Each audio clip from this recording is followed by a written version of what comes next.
Liberty Center, Tigers hit the field. Orange and black, the power to wield. Claws out, fangs sharp, hearts full of pride.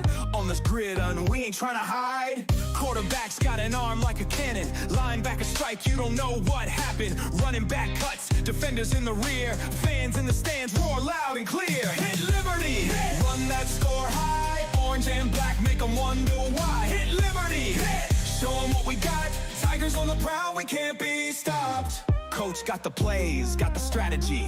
Defense like a wall, pure energy. Special teams turning the tide fast. Every single play makes the moment last. Cheerleaders hype, crowd in a frenzy. Marching band plays, beats dropping heavy. Sidelines electric, can't fake that zeal. Tigers on the hunt, it's all so real. Hit Liberty, run that score high. Orange and black make them wonder why. Hit Liberty, show them what we got. Tigers on the prowl, we can't be stopped.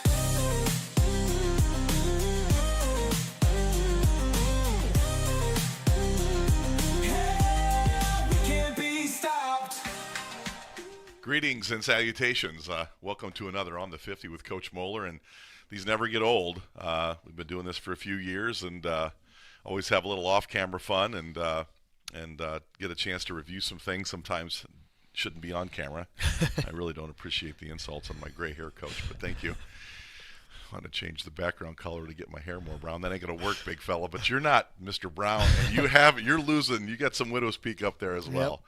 Anyway, back to a focus program. Good week this week, Coach. I look at the season, and I know you do too. It's kind of like a college class. You start out and you introduce your team to two-a-days, and here's what we've got, and you go to all the previews and all this, and then you get into the projects and exams and midterms and quizzes. You're a teacher, you do that all the time. Mm-hmm. This was a midterm. This was the midterm. It literally could be the midterm to getting to a state final, getting through week 8, but I think Delta posed a lot of unique issues. Tough program, looks a lot like us. They want to be a little bit like us. Mike talks about that, Coach Vickers. Physical, running game, control the clock. And where they might lack in explosive players, they accomplished a lot against us.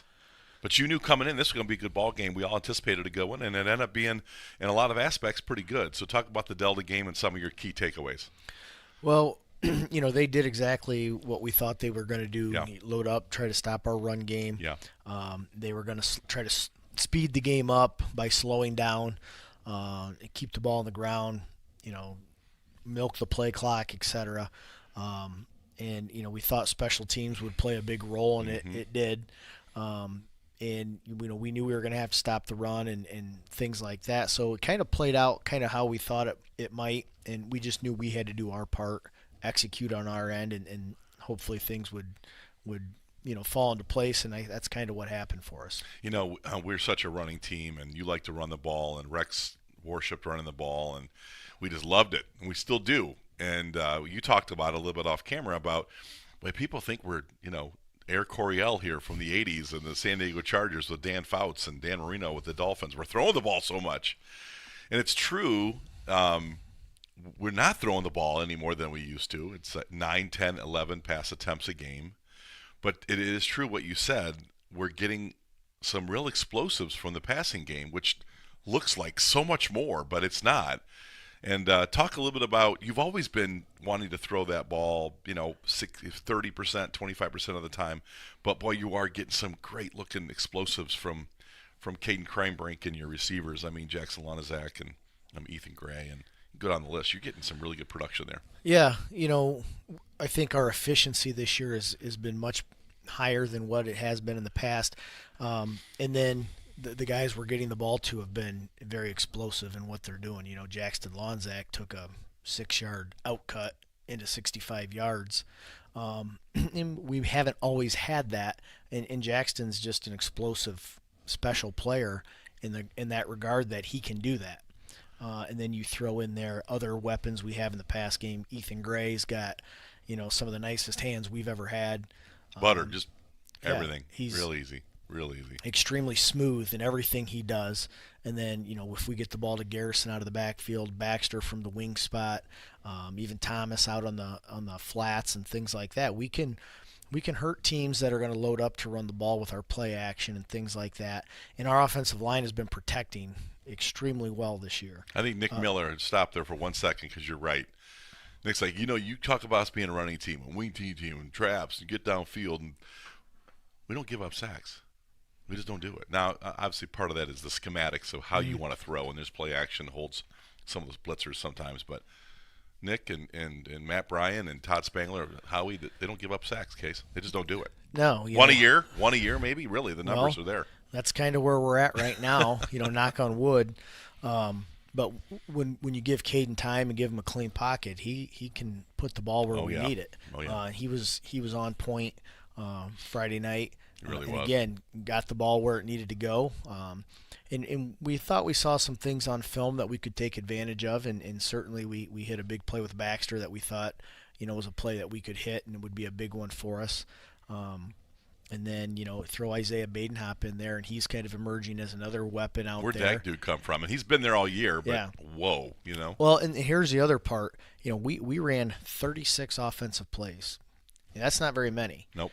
So when you look at, we don't throw the ball ever. Well, we threw the ball 9 times, 10 times, 9 of which were in the first half, and we probably only ran, I would guess, 20-something plays in the first half.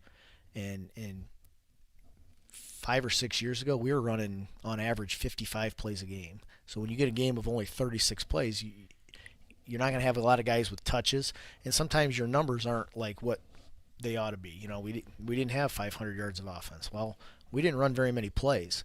Part of that is because of the running clock. Part of it was because we had some explosive plays. Instead of a 6-play 65-yard drive, we had a 1-play 65-yard drive. So, that kind of skews your numbers a little bit, but we're very efficient with what we did Friday, and it showed up on the scoreboard. Pick your poison at this point, or we'll play it any way you want to play it is kind of the way you can look at these games. And there has been questions. Caden's got a big arm, crime brink. Big arm, maybe one of the biggest arm, maybe the biggest arm we've ever had in the program's history. Guy can really reach all areas of the field, throw it 50, 60 yards comfortably. Mm-hmm. No one really talks about the comfort in the pocket, though, and some of that play action that gets people. And Baxter Barrett was wide open. I mean, that thing looked wide open the year before with Garrison Cruz, wide open against him, same play, same kind of design. But you go back and you look, the first throw that Caden Crimebrink made soared on him a little bit. Mm-hmm. And Garrison almost got it because he's an exceptional athlete. But that has been something that Caden's had to work on a little bit, because a guy with a big arm who's got a nice pocket can kind of sometimes, just load up and want to throw 8,000 miles an hour. I think Caden's done great work on working the entire field, all the throws. But that throw, I thought, okay, are we going to get all of a sudden the 4th and 7 on the sidelines, which was brilliant, and the out to Jackson, which was brilliant, and then the easy, nice, smooth throw to Baxter. These throws were just next level. Yeah. The one to Ethan was awesome. That was a tremendous throw. I don't know if people understand exactly what Caden had to do. He had to drop that over a flat defender in front of the deeper defender and put it right where Ethan could catch it. And Ethan made an NFL catch getting both feet in. But the catch and the feet and the 4th down conversion. That was a tough pass. And part of that was me for putting, we had 2 receivers out wide there. We would have been off with just one, but we kind of got that guy underneath that. But because that second receiver drug that underneath defender in the zone, and he just placed it exactly where it had to be, and with the right amount of touch. And when you talk about Caden and his throwing, you don't always talk about touch. I mean, he's throwing, John Elway howitzers, yeah. He likes to fit it in tight windows, and he can. But he can put some touch on it, and that was a great pass right there. I thought I was just really Caden Crimebrink. As I walked away from this game, I just was walking back to the office thinking, hey, he made some key plays, and he may not be the most mobile guy, but you will run him, and you have no fear, and he's a tackle wrecker, and he can get the extra yards finishing forward, and he's kind of a bigger dude, right? The best play he had Friday night was he pancaked the kid on a sweep. He tossed the ball, turned around, engaged a guy, and drove him downfield 5 yards and pancaked Did you him. want your quarterback doing that to people? You know what? It looks good. Well, you reward some of that stuff Well, on Saturdays, so sure he wants to pancake somebody. I think he was probably more excited about that play than any pass he made, which, it shows the kind of kid he is. Yeah. He wants to be a football player. He's not just a pretty Let me quarterback. get the red shirt on. Don't touch me. I don't want to. He wants to touch some Yeah. people. He win the run game. He wants to do that. He wants to run the ball. He likes the QB sneak, which is quickly becoming a big play for us. When you go for 8 yards at a pop on it. So, those are things we may start doing more of. His development has been fantastic. And again, you're exactly right. We're sitting here in the pre-show talking about people think we throw the ball a lot. Well, the throws that he makes and the plays that we're making off those throws, now those are such big plays that you think there's like 12 behind him, but they're not. He's really making key plays in those rare throwing moments. And those are game breakers. Those plays that he made, those throws that he made in Jackson Lonazak, those are game breakers, Case. And those are frustrating for a defense that said all everybody can do is run the ball. So let's just load up. Wherever 30 goes, there's going to be 4 guys watching that dude because they shut him right down, which was great. And you said, all right, here we go. Play page 2. Yep. Boom. I'm probably page 1 for you because you knew it was coming. But great job by Caden Kreinbrink. He just was exceptional. I think this was his best game, although he has played a lot of good games. Yeah. This one was exceptional. I don't think you disagree. No, he's getting better and better every week, which is what we need. We've avoided talking about Kellen Weimer all year because the national press talks about Kellen Weimer, and you see every tweet and X and whatever it's called and Instagram and whatever, and he's obviously evolving. Nick Miller told me in 2 days last year, don't sleep on Kellen Weimer, and we're like, oh, okay, sophomore, and he's getting tall, and his mom's tall, and of course his mom is a great athlete. Yeah, dad's marginal, mom's a pretty good athlete. True though, Brianna Flory was a great athlete. And I'm like, okay, Kellen Weimer, good. He's going to be good. Like we don't have good players, Nick. Yeah. Tell me something I don't know. You've had good players here for a decade, and all of a sudden, he grows into this size where he's really projectable, and he's playing games and he's doing good things. How does it feel going into a Sunday or a preparation or a Monday practice, knowing that you've got a guy there that is just that good? And I know that he's not even they probably see him as a great player as a sophomore college. Mm-hmm. That's what probably Ohio State says. Not today, not tomorrow. Sophomore, we're going to make him a guard, or we're going to give him all Big Ten selection kind of guy. But how do you feel about having a player like that doesn't give up sacks, that doesn't miss his assignments, and just takes care of business every week in and week out? Well, it's a big security blanket, when you need, tough yard and things like that. We can go behind him. He's got a lot of tools, yes, obviously, that the next level likes, and I think is still just scratching the surface of what he's capable of. That's it right there. And, he's young. He's still a junior, but you've got good size, good athleticism, and he fits right into that mix of guys that we've had in the past that, okay, we need a yard, we're going behind him. You think about, the Bockelmans, the Boxes, the C.J. Johnsons, and players like that, the Demelines that we've had. He fits right into that mix. He's really special right now. As long as he continues to develop and get better and better, and the great thing about him is he's working to get his teammates better. Yeah. He's a big team guy and is very unselfish and at this point been pretty humble about everything. When you look at, and you never look at next year, but you do play kids and get snaps and try things, and when you're in games with running clocks, you can experiment with certain things, developmental players, all those things. Next year, you might have the 2 biggest tackles in the history of the program. Roger Weeks reached out to me last week. We did a cool piece on the 1980 team and Mike Vickers and his career heading into the Delta game. And Roger Weeks is a big man. Roger Weeks today is a big man. Like if he suited up today, you'd say that's a dude. But you got 2 of these tackles in terms of size, and we just don't have that kind of size around here. How is that gene pool evolving to get size? I know the Bockelmans, there was a move in. There's a Voag move in. They wanted to be an FFA, but the Weimers are Liberty. I mean, these are big people. In our day, we didn't have these kind of size guys. Well, I think that goes back to the Grambos, but I mean, right. Our nutrition and strength program. Yeah. We're probably 20 to 30 pounds heavier at almost every position than what we were 10 years ago. If we've got a 270-pound tackle, 10 years ago he'd have been about 245, 250. We have guards that are 210, 200 pounds. 10 years ago would have been 180. Our running backs are 215, 190, 195. Those used to be 160 pounds, 180-pound running backs. Yeah. So the commitment to taking care of your body and preparing your body and really getting it to a next level is probably the difference there. And we've had a lot of guys that have bought into that, and we're doing as a staff a better job of monitoring that during the season.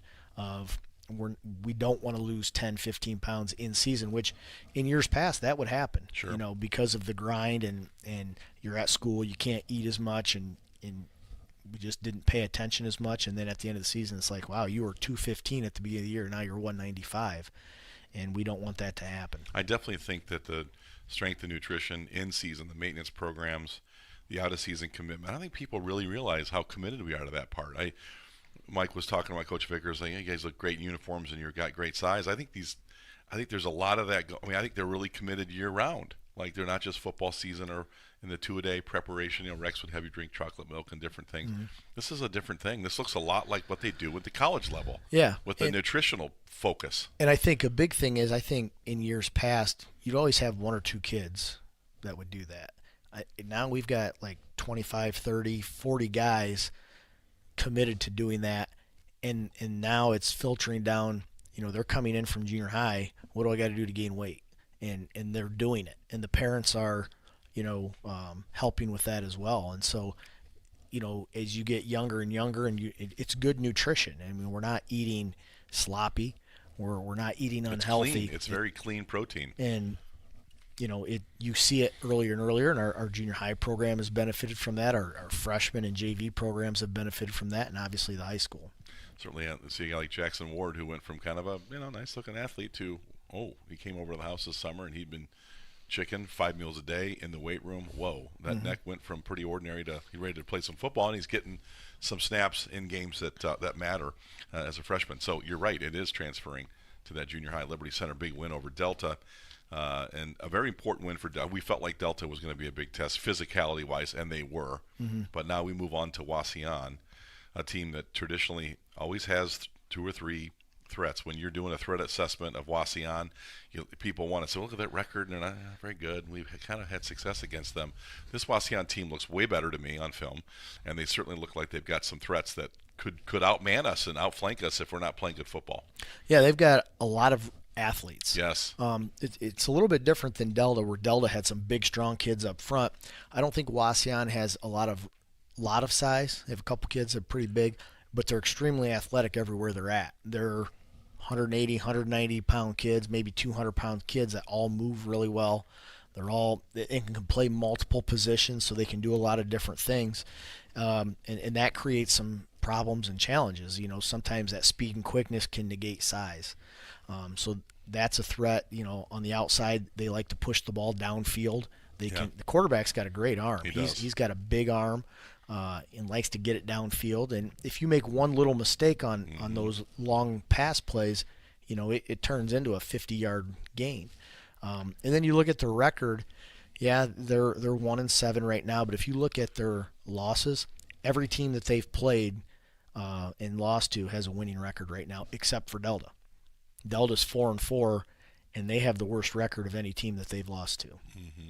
And so you look at, they played a couple of 6-1 teams, a handful of 5-3, a couple of 6-2s, and they were in a lot of those games. The BH game, they were right there. Yeah, and so the record is very deceiving. I would like to see what their strength of schedule is, to be honest with you, because it's got to be very good. It might be the best in our league. Well, I'm even talking about in Division 4. Oh, yeah. I mean, it's got to be up there because of the record of the teams they've played is really phenomenal. Yeah. So they had a rough stretch of playing some really good teams early in the season, and I think maybe they lost a couple close games and it kind of snowballed from there, lost some confidence and things like that. So, but they're coming off of a win, and we've got to be ready to play. Well, I think that also the way they play, when they're 1-7, we watch this team play. They play with an energy about them. They're not. The season, for the most part, is kind of a tough one for them. But every film you turn on, Case, and you've turned them all on, you've seen them all. They're in every game against these teams that are going to be threats in the region and their in their division. I've just been very impressed with them. Maybe the last few years I've wanted to see more fight, more commitment to the sport. This team does look like they want to block, they want to tackle, and they certainly have the athletes to really get after you. So when you think through that, their plan of attack, their approach, they want to throw it, they want to get this quarterback out in space. Your back end of your defense just becomes such a premium. Although I'm sure Matt Bryan will dial up timely blitzes, which he did on Friday, which got dealt in some big-time negative plays with a Jackson Lonizak big negative play and a big sack to turn those series around. Is that how you combat a team like Wauseon, where you have a creative blitz, or do you? Because I know you like to cover a lot. You're a cover guy. I think you are, and I think you cover really well. So when you see an athlete like this, a quarterback, and those threats on the perimeter, where's your comfort zone in a game like this? In the back end. Sometimes it depends. You think you kind of see what they're doing and you have a plan, and then come game time, you gotta change plans a little bit based on what they're doing. I think this quarterback is really athletic. I think he thrives when he gets outside of the pocket and kind of ad libs a little bit. So it's almost, maybe we want to keep him in the pocket, make him stand in there with the line around him, and try to get as many defenders back. Controlled rush and sometimes in high school, I think quarterbacks can get panicky. When my initial read wasn't there because we're dropping into coverage, and now things are starting to close in a little bit, and then maybe they bail out a little bit too soon, or again they try to force something. Is that what's going to happen? I don't know, but that's an approach we've taken at times with people, and then sometimes maybe we throw some blitzes at them and try to get them out of rhythm and things like that, or and sometimes if we can generate pressure with three guys, we'll generate pressure with three guys, and then we can drop more, or we can blitz and things like that. So it's kind of a little bit of a chess game in that way, and Coach Bryan does a great job of that. He's got an initial plan, and then he's got what if plan, and we'll go from there and see how things look. When you're playing against a hyper athletic quarterback, is it sometimes you talked about wanting to keep him in the pocket, because that's this Evergreen's quarterback, this quarterback to a degree, they seem to like to be on the run a little bit. They like to be athletic in space, and sometimes the defense gets themselves out of position. Oh yeah. When quarterbacks run around, that urge to want to step up and help in the run game or contain a quarterback, and they don't necessarily do their job, which opens up all kinds. So the discipline on our part with an athletic quarterback is probably got to be at a premium this week. Yeah, and when quarterbacks start to scramble, now it puts the DBs in a bind, because we're reading patterns, and they're running a vertical, or it's an out route, or it's an in route, or whatever, and you jump that, you cover it, and then quarterback breaks contain, and all of a sudden they're in a scramble drill, and those receivers now just alter their routes, and like if I went deep, now I come back, or if I was short, now I go deep.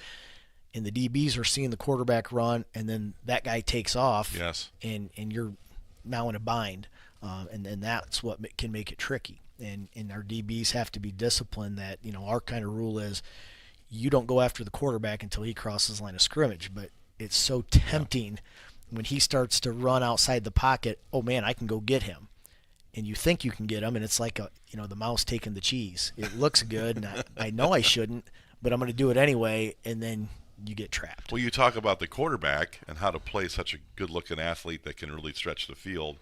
And sometimes you kind of want to keep them in a non-comfort zone, which could be the pocket, because they create so much outside the pocket. Same thing goes when you talk about your defensive backs. The discipline it takes to stay doing your job. And you guys preach that. And the minute they don't do their job, you see them run off the sidelines. I mean, I'm telling you, and it's not like it's punitive. It's like, I've told you. Yeah. So come over here and watch a few snaps. You see it all the time. They get back in the game, and that corrective action, you see them get back in line. It's a friendly reminder. Well, my son's had many in his career, so when I'm watching him, I'm going, okay, friendly reminder for Baxter. No, but I think that's an important part of why the success against Evergreen. You were very disciplined against their playmakers. Yes, they got us once early, and they were able to use their speed, but I think the same kind of rules apply a little bit to Wauseon. They've got some good receivers, and they certainly have a quarterback that can threaten. So, again, almost like you revert back to some of those rules against Evergreen. Compare the two teams a little bit if you could. I know they're hard to compare, and you don't really do that a lot, but as a fan, This is for our fans. Evergreen had good receivers, had really good athletic quarterback. They look similar at times. How would you compare the two teams? Very similar. Yeah, for sure.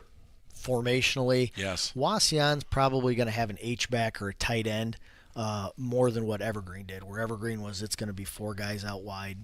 Wauseon a lot of times will have an H-back, and so it changes the formation a little bit, but really it's either going to be a 3-by-1 or a 2-by-2 set. They both use motion and things like that to get the defense on the move, so not a lot of differences there. Blocking schemes can sometimes just little things where maybe one's more of a zone blocking team and one's more of a gap style. I don't know that there's a huge difference there, but maybe a little bit this week. Well, as a fan, you go to the game and you're like, gosh, this Wauseon team, it looks like Evergreen a little bit to me. You're right. The H-back does change things a little bit, but, they do want to run the football a little bit too, and I think they're becoming a little bit better in the run game, largely based on their pass game. As we wrap up here a little bit, you had some players that are starting to really emerge, some younger players. Isaiah Badenhop's becoming quite a football player, and I think you saw it in the preseason a little bit. You ran him out there a couple times. He got beat on some things, maybe Sandusky Perkins, different things. He's growing. Wow, did he really show up on Friday night? Yeah, he's one that you knew he's got all the athleticism Yeah. that he needs, and sometimes it's just you need reps. You need the experience of being out there, and he's just emerging as a weapon. He's got great hands. He's very quick, high IQ guy, and just gets better and better. And we knew special teams in the return game he was going to be a threat. He as a point guard in basketball, his vision, he sees everything, and I think in the return game, it's kind of the perfect thing. You can almost see the whole field as it's coming at you and kind of know where to attack, and you see that in the basketball court with him. Just really high IQ. And in the pass game, he can improve on his blocking a little bit, but he's not afraid to mix it up with guys. But great hands, great quickness, and is going to be a weapon for us, hopefully the rest of the year and in the future here. Oh, you see him as a freshman that's translated. What you saw middle to late season, there was some struggles early. He was a young player in basketball, but boy, he led that team big time, and explosiveness and suddenness. And like you said, high IQ as a point guard, you got to have that. Well, what impressed me with basketball is defensively how he anticipated, what the guy with the ball was going to do. He, dribbling to his right. Okay, I know if I stop him, he's coming back this way, and he would beat them back where they wanted to go.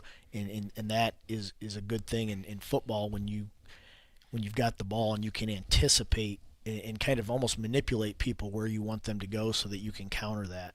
But that's a big strength of his. One other thing I wanted to talk about, you don't, because we're such a running team, and you say this, and we are, statistics prove it, we still think we're somewhat of a passing team. We're really passing the ball a lot. We talked about that a minute ago, but your receiving core really showing up. They're not dropping balls.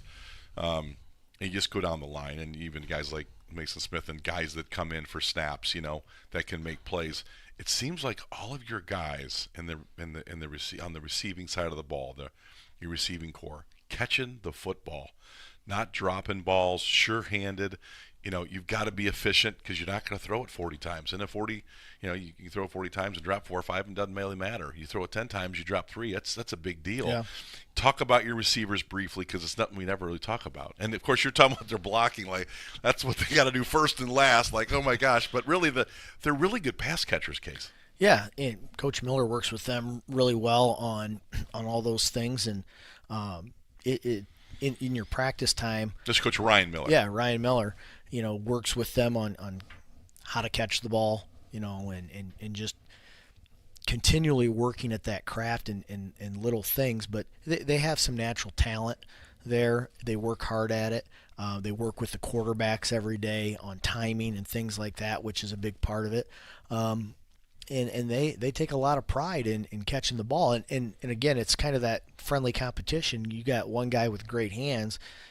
I better not drop a ball because my playing time depends on this. And again, every week they come down and they work on blocking skills. And so that's why we've seen a huge improvement in the blocking. And then, that gives you confidence, and then it helps your catching ability too. So just a combination of guys with talent and work ethic and working at their craft, and they just get better and better, and they make plays when they need to be made. Ryan Miller is certainly one of the most important coaches on your staff. They're all equally important, but we don't talk a lot about Ryan, but probably because he's just been so consistent. He's brilliant on the offensive side of the ball, really good teacher, and then leadership. He's developed that entire program, which is extraordinary. Ryan Miller is certainly a guy we don't talk enough about, doing a really good job. Lastly, and I just kind of want to wrap up this interview with talking about one of the most important players, I think, in a generation that we just don't talk about a lot. We should talk about him more, but we don't, and I don't know why, because he's such a great player, does so many things for you, but Max Walker's had such a good year for you. He's been able to stay away from the injury bug, banged up last year, I think, in some years past, kicking and all these different things he's doing for you on defense. He's in the all-state guard. I mean, how often in your career, even as a junior high head coach to through all your JV coaching to coordinating, how often do you find a player that's so impactful in so many parts of the football team? Well, they're pretty rare, and that's what makes them great. For sure. But he's got a footballer's mentality. He's in attack mode. He's aggressive, hard-nosed, and it's the same on offense. It's the same on defense, and the same in the kicking game. But his work ethic is really what has got him. I think he started out as our punter as a freshman, and worked extremely hard at that. And that work ethic has been the same on offense and defense, and he's filled his role really well in all those areas. And now we're seeing the culmination of 4 years of really hard work. I think his teammates have kind of pushed him as well, and his leadership is something I don't think people see, but he's the vocal leader on our team. And you see it on defense for sure. Yeah, and guys respect him, and highly intelligent kid. Is playing with a lot more poise this year than maybe he has in years past, and it's really kind of what's driven this great year he's having. Yeah, it's really Max Walker, such a heartbeat of the team, basically one of the heartbeats of this football team. Liberty Center, 8 wins, big win against Delta, an important win against Delta, against a really good coach. It's rare you get 2 Hall of Fame coaches in a season. You got 2 so far this year. You know how they prepare. So this week, Wauseon comes in with an explosive offense, outstanding quarterback. I think it's going to be a very interesting game for Liberty Center, but Rex Lindgren Stadium, Kip Kern Field, Friday night. A Wauseon team comes in to threaten Liberty Center. Good luck, Coach. Thank you.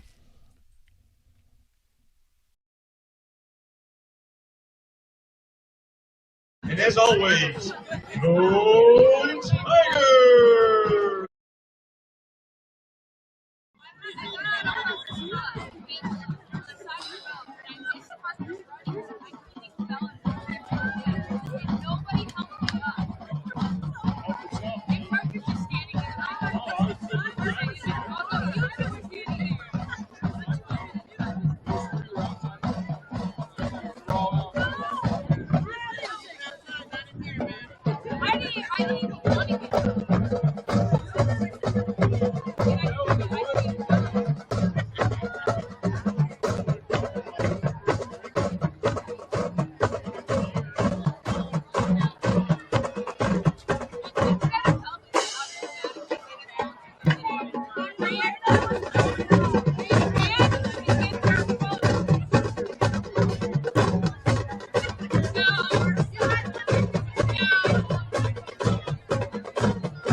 Ladies and gentlemen, at this time, please direct your attention to the 50-yard line as we would like to introduce our senior fall student athletes and their parents.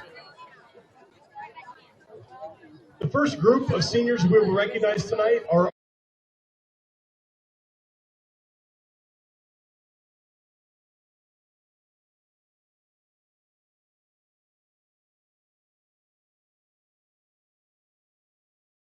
member of the football team. After high school, Gabe will be attending Northwest State Community College.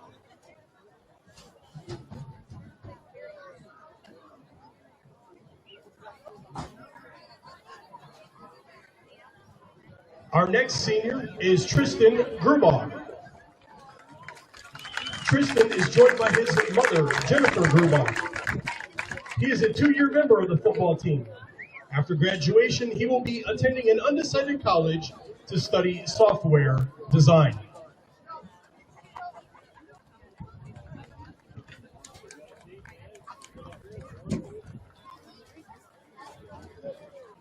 Next up is Ty Jackson. Ty is with his parents, Kenny and Kelly Jackson. He is a 3-year member of the football program. Ty's future plans are to enter the workforce as a welder or a fabricator.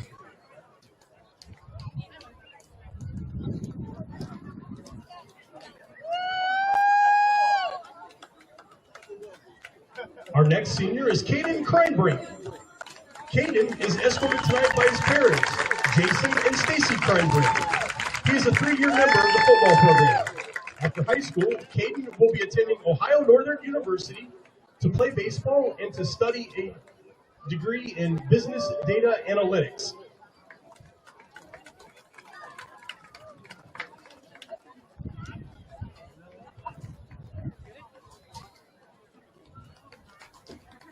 The next senior is Braxton Light. He is joined tonight by Josh and Joy Light and Angie and Jake Howard. He is a 4-year member of the football team. After graduation, Braxton will be entering the workforce as an electrician.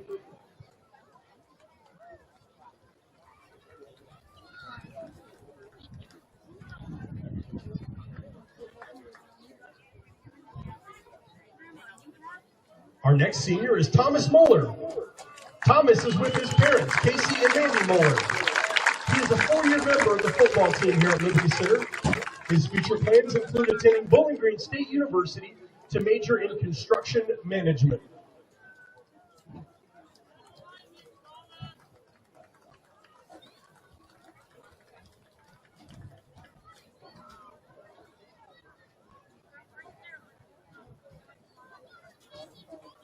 Next up is Lucas Navarre. He is escorted tonight by his parents, Steve and Aaron Navarre. He is a 4-year member of the football program. Lucas plans to attend Bowling Green State University to study construction management.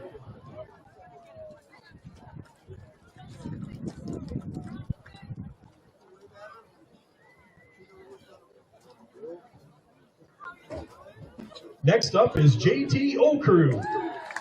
JT is joined by his parents, Tom and Tammy Okru. He is a 4-year member of the football program. His future plans are to attend Bowling Green State University to study sports management and business.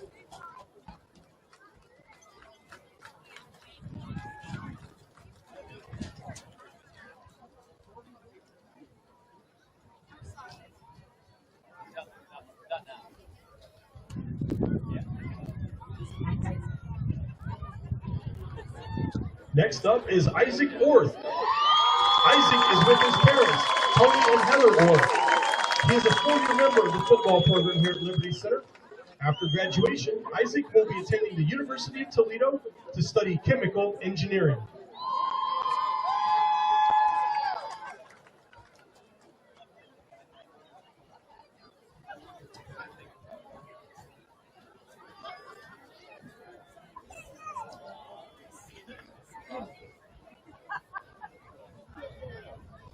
Our next senior is Tyler Roars. Tyler is escorted by his parents, Luke and Heather Roars. He is a 4-year member of the football team. Tyler's future plans are to obtain a bachelor's degree in agronomy at an undecided college.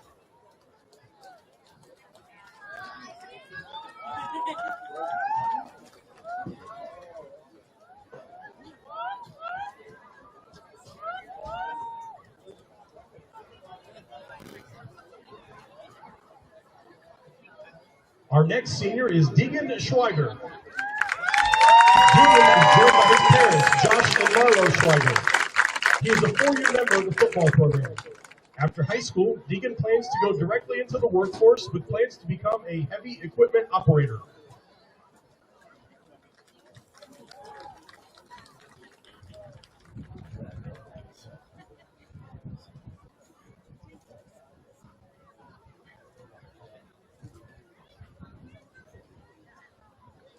Our next senior is Cole Schultz.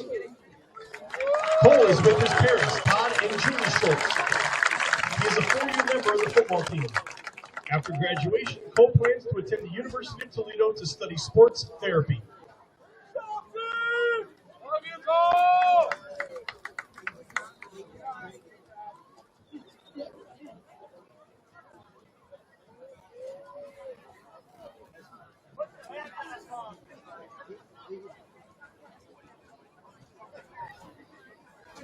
Our next senior is Logan Cifuentes.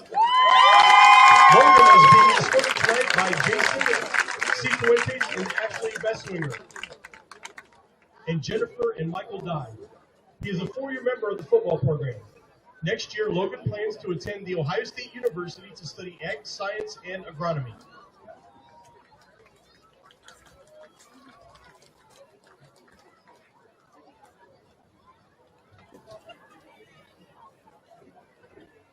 Our next senior is Mason Smith. Mason is with his parents, Tom and Jessica Smith. He is a 4-year member of the football program. After graduation, Mason will be attending Bowling Green State University with plans to become an educator or construction management major.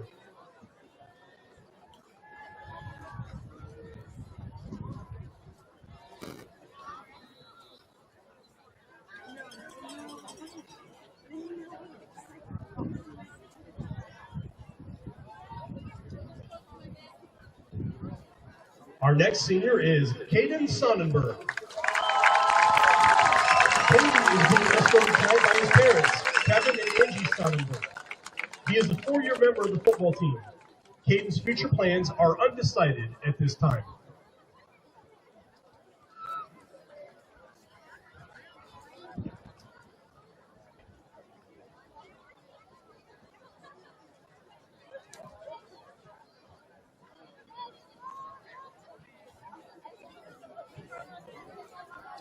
Our next senior is Hunter Spangler. Hunter is joined tonight by his parents, Todd and Elizabeth Spangler. He is a 4-year member of the football team. After high school, Hunter plans to attend The Ohio State University to compete in track and field and to major in math and science education.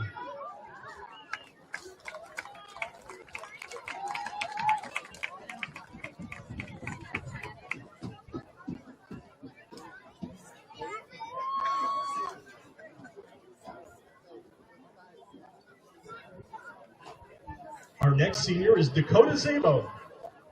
Dakota is with his mom and stepdad, Brittany and Blake Miller, and his dad, James Zabo. He is a 4-year member of the football team. Dakota's future plans include attending an undecided college to study to be a paramedic.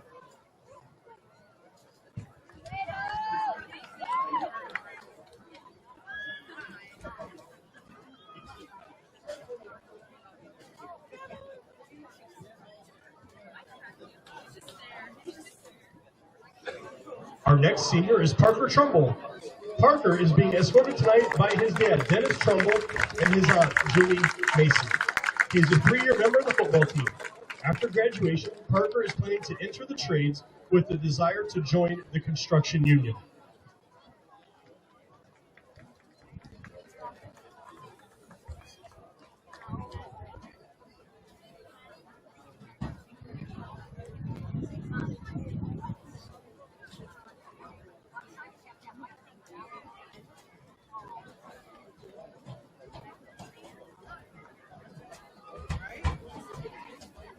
And our final senior tonight is Max Walker. Max is being escorted by his parents, Sean and Lisa Walker. He is a 4-year member of the football team here at Liberty Center. After high school, Max plans to attend University of Toledo to study civil engineering.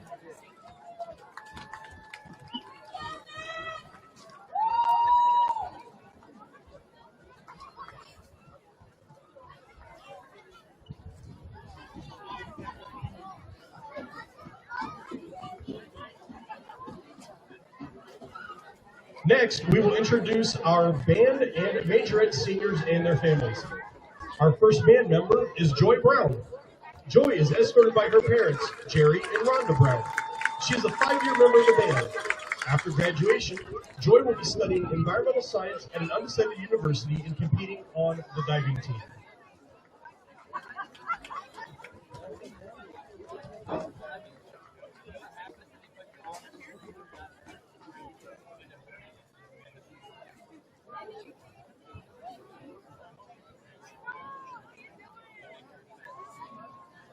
The next senior is Carla Fonseca. Carla is with her parents, Rachel and Ryan Fonseca. She has been a majorette for 2 years. Her plans include attending George Mason University in Virginia to study forensics.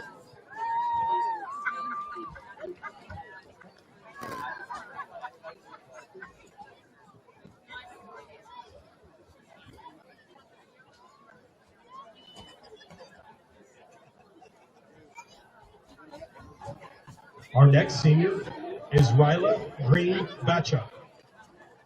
Ryla is joined by her parents, Jason and Ryan Kirsten. She is a 4-year member of the marching band. After high school, she will be pursuing a degree in engineering at an undecided college.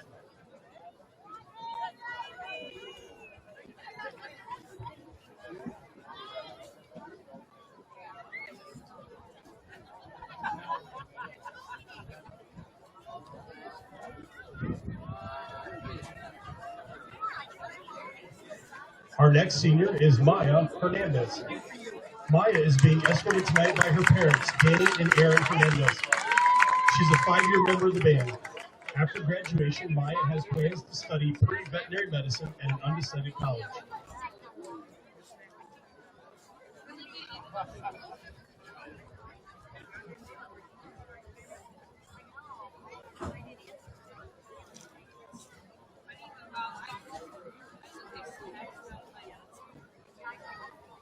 Next up is Annalise King. Annalise is joined by her parents, Jeremiah and Karina Stevens. She is a 5-year member of the band. After high school, Annalise plans to enter the workforce.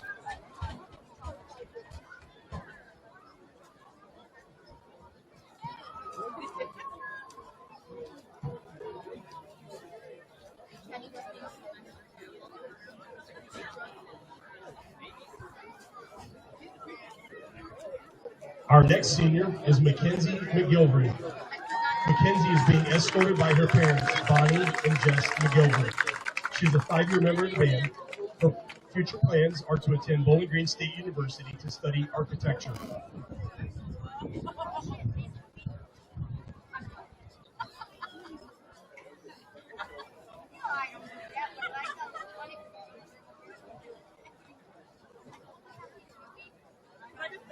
Next up is Carly Ordway. Carly is with her parents, Tim and Michelle Ordway. She's a 5-year member of the band. Carly's future plans are to attend University of Toledo to major in cosmetic science.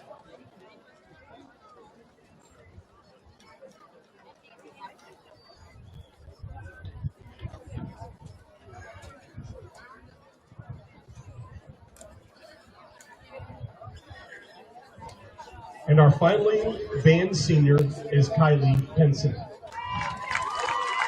Kylie is being escorted by her parents, Jeff and Emily Penson.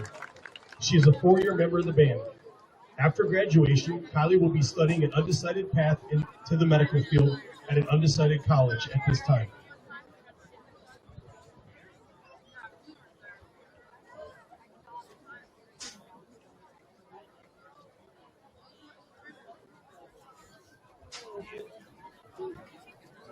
Our next group that we're going to recognize is the senior cheerleaders and their families. The first cheer senior is Madison Foster. Madison is with her parents, Adam and Ashley Foster. She is a 4-year member of the football cheer team. Madison's plans after high school include attending the University of Toledo to study early childhood education.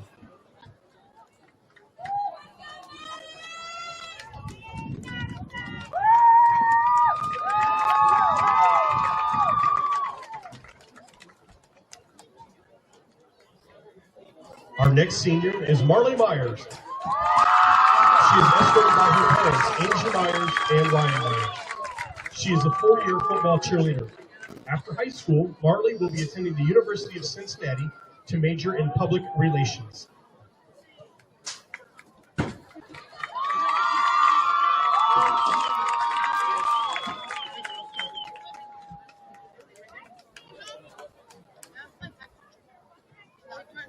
Next, we will recognize our cross-country seniors and their families. Our first cross-country senior is Carson Knapp. He is escorted by his parents, Sean and Jennifer Knapp. He is a 4-year runner on the cross-country team. After high school, Carson will be attending Bowling Green State University to major in sports management.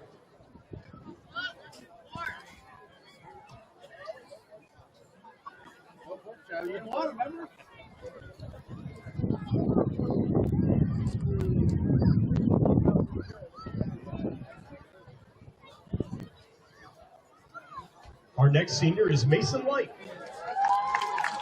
Mason is joined by his parents, Barry and Rachel Light. He is a 3-year member of the cross-country team. Mason's future plans are to attend an undecided school at this time to become a licensed paramedic and full-time firefighter.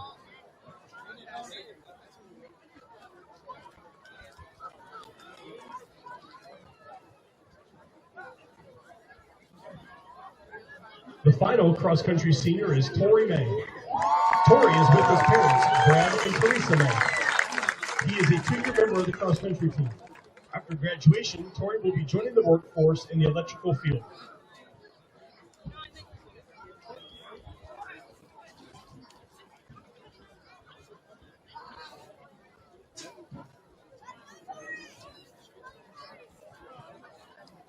Our final group of seniors tonight will be our golfers. The first golfer is Drew Hall. Drew is with his mom, Kelly Kerr, and his dad, Andy Hall. He is a 3-year member of the golf team. After graduation, Drew will be joining the Air National Guard.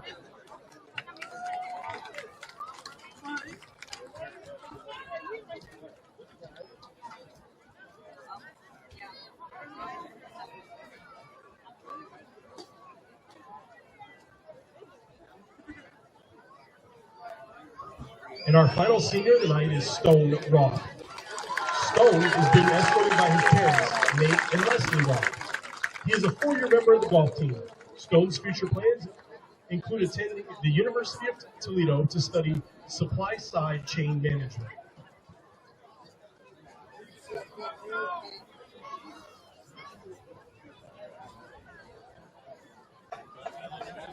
At this time, we would like to wish our seniors the best of luck in their future and give the seniors and their parents a big round of applause for their dedication to Liberty Center athletics and music. Thank you.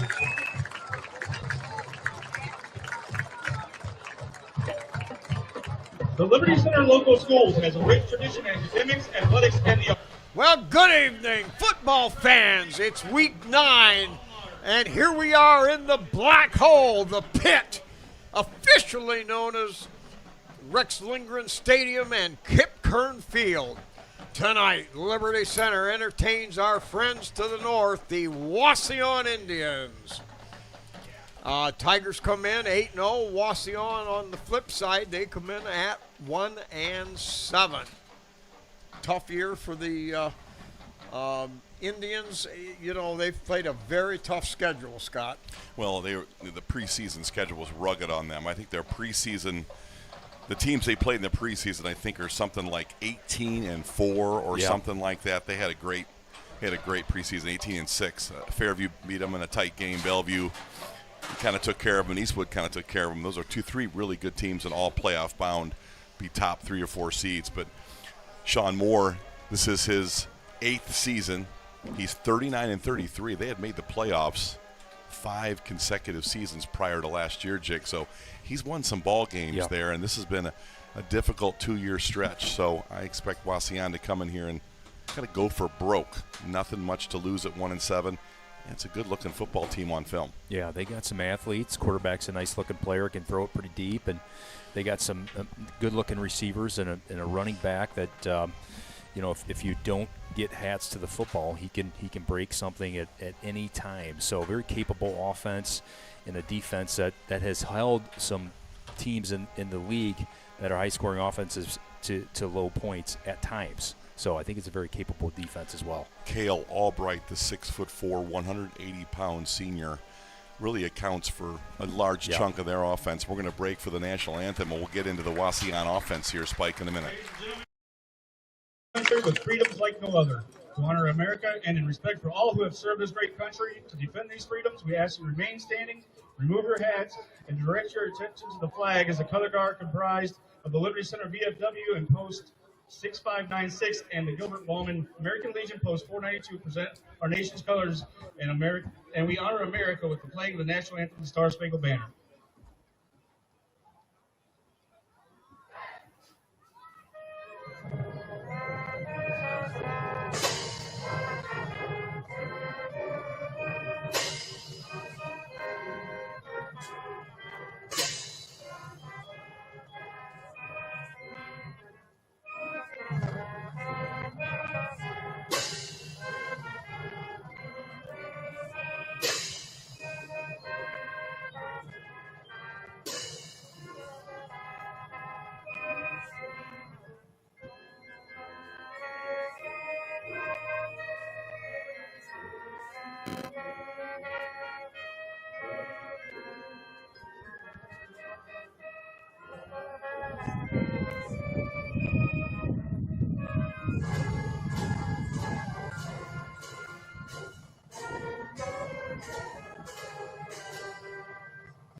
Jigs back to Wauseon and the way they're going to threaten us. This Cale Albright, senior, 6'4", 180 pounds. He accounts for about 75% of their offense. 725 yards passing, 305 yards rushing. He's got 9 touchdowns himself. He's a power back. Right. As a quarterback. He's not one of these guys likes to get outside a whole lot. He will run off tackle. Yep. He will break tackles. He's a big, strong athlete. Yeah, he is definitely the offense All right. revolves I wanna around call him. timeout. Do it, Spike. Let's get this. We can't Leading miss the it. team, Tyler Rose, who got hurt in that second game, who's out for the year, leading the Liberty Center Tigers onto the field. This is what 114 years of Liberty Center Tiger football is all about. Sports fans, this is a Liberty Center Tiger team that is truly a team.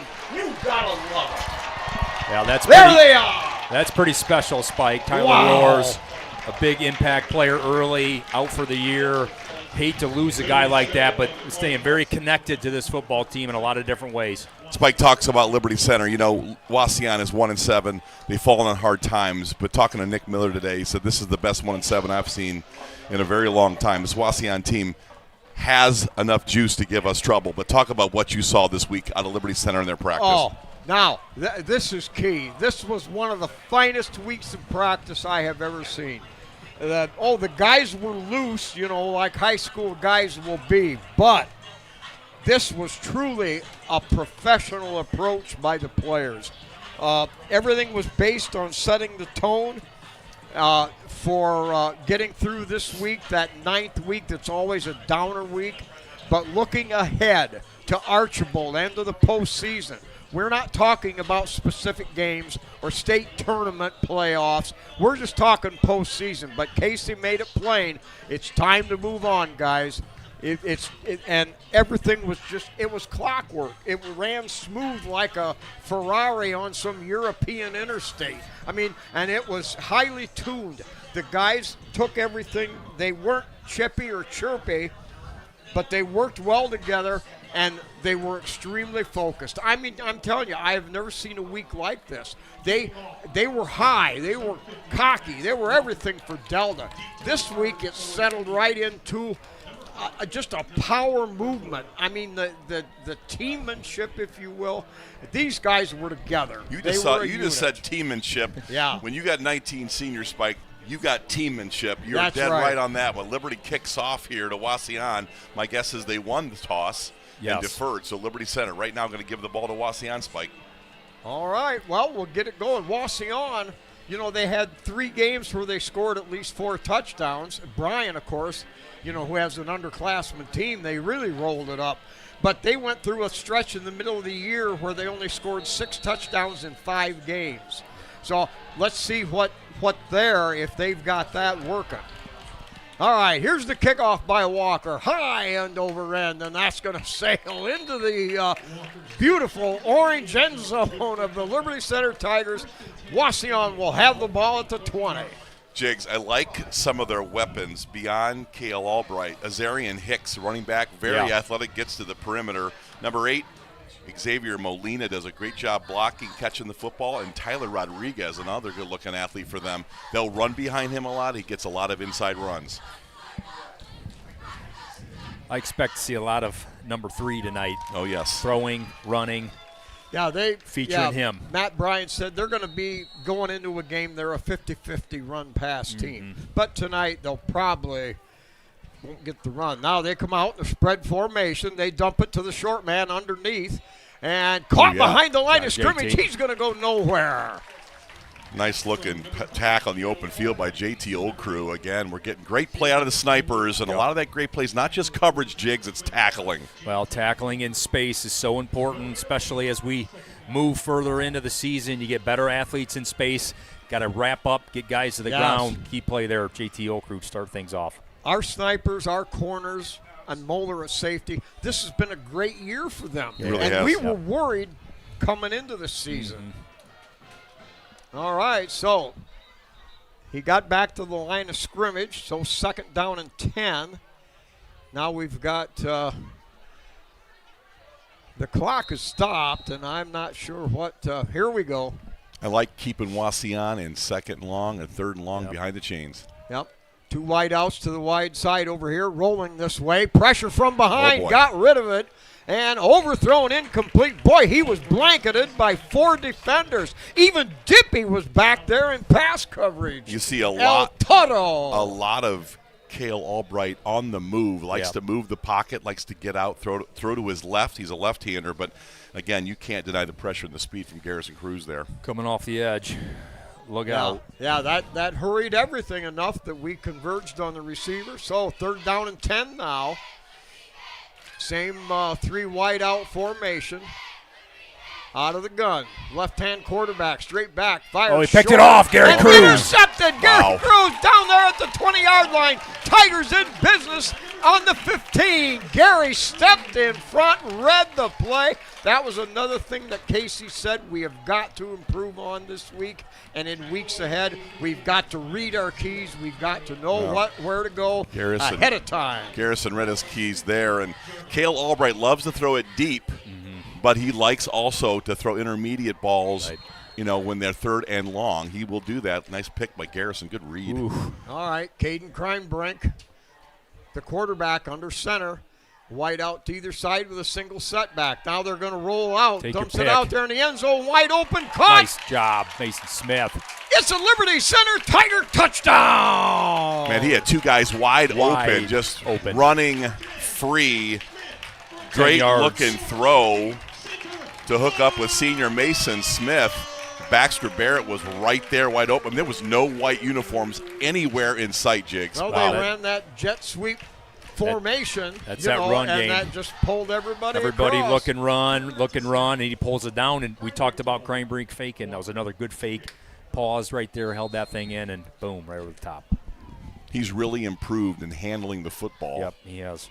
All right, Kruger, good snap, good hold by Kreinbrink, kick on the way by Walker, good, splits the uprights. So, with only a minute gone in the game, Liberty Center off an interception takes the lead 7-0. Man, oh man, it doesn't start out any better for Liberty. They defer, they kick the ball through the end zone, they get Wauseon in 3rd and plus 10, and then they get Garrison Cruz on a pressure and then a pick, and the first offensive play.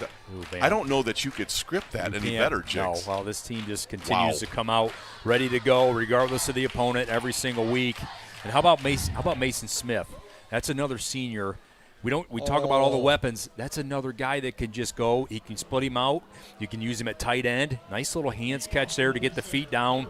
Another weapon for Liberty Center from the tight end and split end position. Mason Smith, 6'4", 210 pounds. I mean, really good in the red zone, good hands, good blocker. He plays everywhere. He does. Great special teamer. Good looking sniper. Special teams.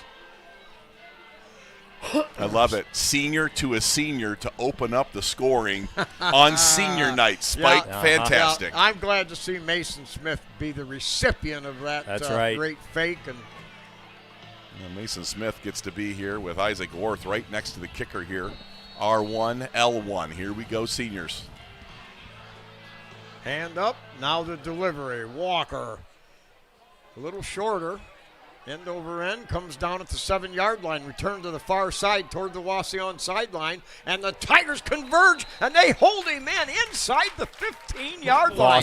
Adam that Foster. is kit coverage. Adam Foster, great speed. The Marine beats everybody to the tackle, but it didn't take long to get 4 or 5 Tigers it didn't. right Well, you there. saw that convergence from the center. Orth was pressuring hard, Bade not pressuring hard, and there was Foster setting the edge to that kickoff team. Nice little tackle. Look at this field position, man. I mean, that is just tough. You're starting with inside your own 15. Ugh. Max Walker, special team extraordinaire. All right, lining up again out of the shotgun. Wide formation. 3-step drop. Going Throws deep. the home run ball. Got one-on-one coverage out there. And a good job. I'm not going to say good job. A terrific job by Isaiah Badenhop. Went with him stride for stride and made the correct adjustment. Got up in the air. He didn't see the ball, but he didn't have to. He read the receiver. Starts with speed, great technique, and then you read the eyes and the hands of the receiver, Jigs. Yeah, sometimes as a corner you panic, right? You see that receiver's eyes and they go up and you interfere. Great job there by Isaiah. Yes. Stay in position and don't attack the hands till he has to. Great job there. Well said. All right, 4 wideouts. Now they run a draw off that right side. Running room around the end. It's 1-on-1 heading down the sideline. Finally shoved out of bounds down there at the 40-yard line. It'll be a pickup of 25 yards for Wauseon. What happened there, guys? I think there was a good looking fake inside run. And I think Liberty Center did not have good eye discipline, got to the outside, and that's what Wauseon does a lot. They'll start plays in the middle of the field.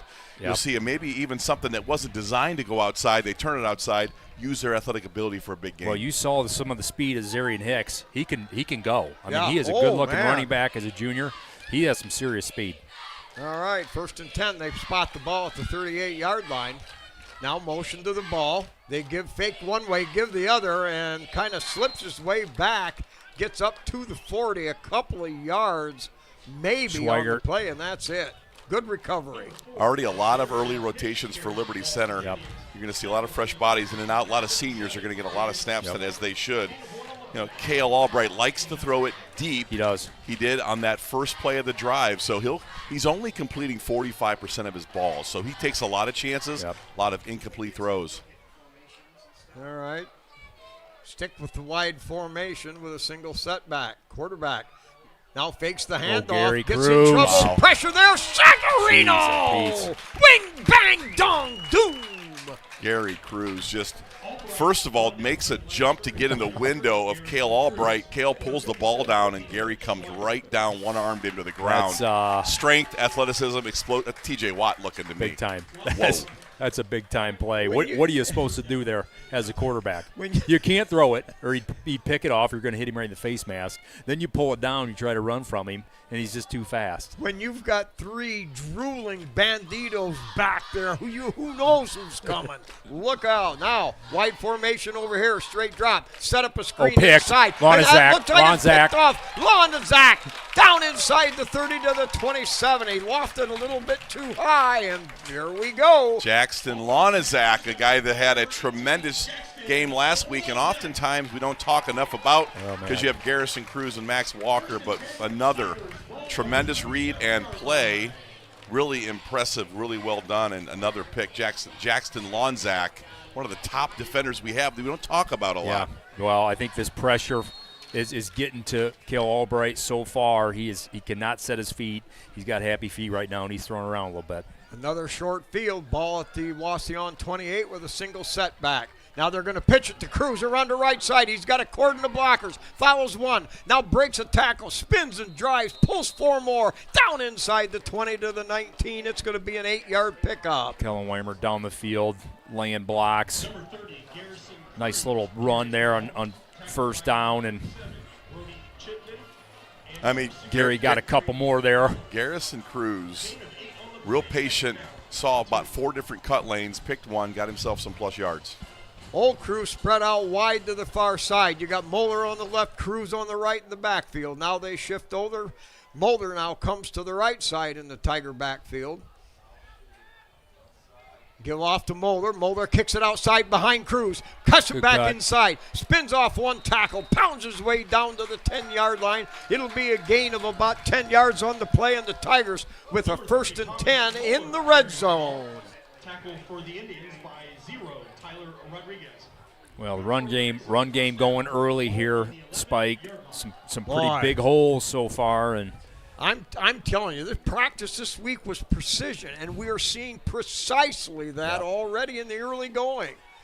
All right, now the Tigers have Gray and Badenhop spread wide out over here. Now motion to the wide side. They're going to give it to the motion man on a sweep. Cuts it back up inside. Spins off one tackle. Pounds his way down inside the 5 to the 3. It'll be a gain of 8 yards on the play.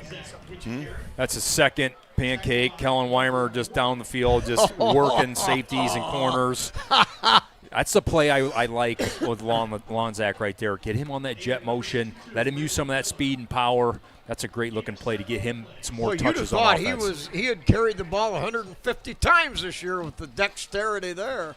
All right, 2nd and goal on the 4. 2nd and 3 on the 4. Give to the first back through. Pounds forward, and it's close. No mark. No, he's...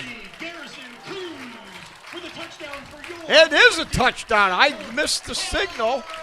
Cruz piled his way in on the dive, and the Tigers in the end zone. Wow, 13-0 now. It's 7.5 minutes to go in the first. Looking at a drone view. I don't know if we get a replay of that touchdown, but get the replay after the extra point. But really good finish for Garrison Cruz. Liberty Center in firm control of this football game very early. Another good snap, good hold, kick on the way. It's high enough, long enough, and I'm telling you, it's good enough. 14-0. Tigers off of 2 interceptions early on, and they've taken control of this in the early going. 14-0. Isaac Orth, good block there. Nice looking block by number 56, Lucas Navarre, as well, moving that center. And Garrison might have missed that half a hole, but once Garrison gets his shoulder square and gets going downhill, good luck. Yeah. You know, there's another thing. We run 4 guards in there. I mean, they just keep running in and in and in and in, and the supply never depletes. Yep. Wow, what a job those guys do. Well, Liberty Center has continued to turn people over and turn those turnovers into points. 14 points off of 2 early turnovers for Wauseon. This is a team when you play Liberty Center, you got to play sound football. You cannot turn the ball over. Give them extra possessions. They don't need extra possessions. Let's just get those guards mentioned. Deegan Schwager, Lucas Navarre, Max Walker, of course, and Henry Fitzenreiter, another rising star on the offensive line scheme of things. Linebackers getting underneath those routes, Jigs, both in the flats and in their hook zones. And those 2 athletes there, Garrison Cruz and Jackson Lonzak, I mean, they will beat you when they don't know the play. Their athleticism and explosiveness gets them to spots that the ordinary player just can't get to. All right. Short kickoff. Return look out on here. The right side. Holden Macro, a lot of running room down the sideline, and they finally roll block him out of bounds, but across midfield. Was that by design? Well, I think we broke. It looked to me, we broke, kind of contained and kind of broke down in our lanes on the outside the number coverage group. And again, Jiggs has talked about it. You give Azarian Hicks any space, he can he's go. Got some juice. He can really go. That's one thing they've been preaching a lot. Funnel everything in. Keep it turned in on defense and on kickoffs. And so a couple breakdowns in that regard, but Tigers will work on it. All right, another wide formation, 3 wideouts. They're going to give it right up the middle, and there's no running room right there, and he's going to lose a couple of yards right into the teeth of that Walker and Spangler. Spangler, yes. And Swigert, I mean, the seniors are really standing out here early. Freshman checks in the game, number 69, Jackson Ward. I know that they're very high on Jackson and going to get some reps tonight. Freshman. Yeah.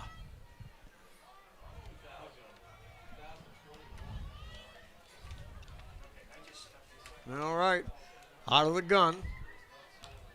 They're going to give it right up the middle again, and picked Mason off Smith, about fumble. 3 yards, and a loose ball. Liberty's got on it. the deck. Another turnover by Wauseon, and Liberty Center looks like they may have it here. Unbelievable. Oh, man. No, they're giving it to Wauseon. Liberty bringing some helmets there on that run. A lot of helmets where it matters, and another turnover. I mean, Wauseon let that thing spit out, Jigs, and a 3rd turnover in 1 quarter would be devastating for Wauseon. That was a physical tackle that time. 3-4 hats to the football. Mason Smith was the last one in, and this team has a knack for turning people over, whether it's creating fumbles or intercepting. It's the explosive athletes. These guys aren't just tackling guys; they're exploding to the ball. They're tackle experts. I mean, I'm knocking balls loose, interceptions, whatever you want. All right, empty backfield now. Motion to the far side. Double Rolling pass backer here. is going to throw back. Double pass. Nope. And it's going to be short, covered well. I believe it was Moeller or Gray. Let's see. That was Moeller. Moeller, okay. Moeller read it, just couldn't get back there in time. Saw that one from a mile away. Good job there by Thomas. He's the back defender as the safety, kind of the eraser on that. A play just like that, and he was right there. Almost had another pick. That play was there for a tight window, but when you have a non-quarterback trying to make an accurate throw, no dice. He's got to be really running free. That was not the quarterback making that throw.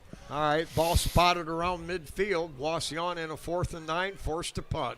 Left-footed line drive. That's going to come down, taken there at the 15-yard line. This is behind trouble the cordon here. of blockers. This is gonna be We've trouble got here. running room He's now. got it. He's got He's two gone. more blockers. It's going to Colt, be peel Gray back. at the 30, the 20, the 10, 5, 4, 3, 2, 1. It's a third Liberty Center Holy Tiger smokes. touchdown. Cole, can we get a chance to see that again?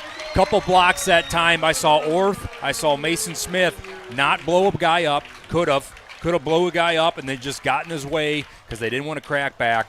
Excellent job blocking. Good block by Smith. Here comes Swigert.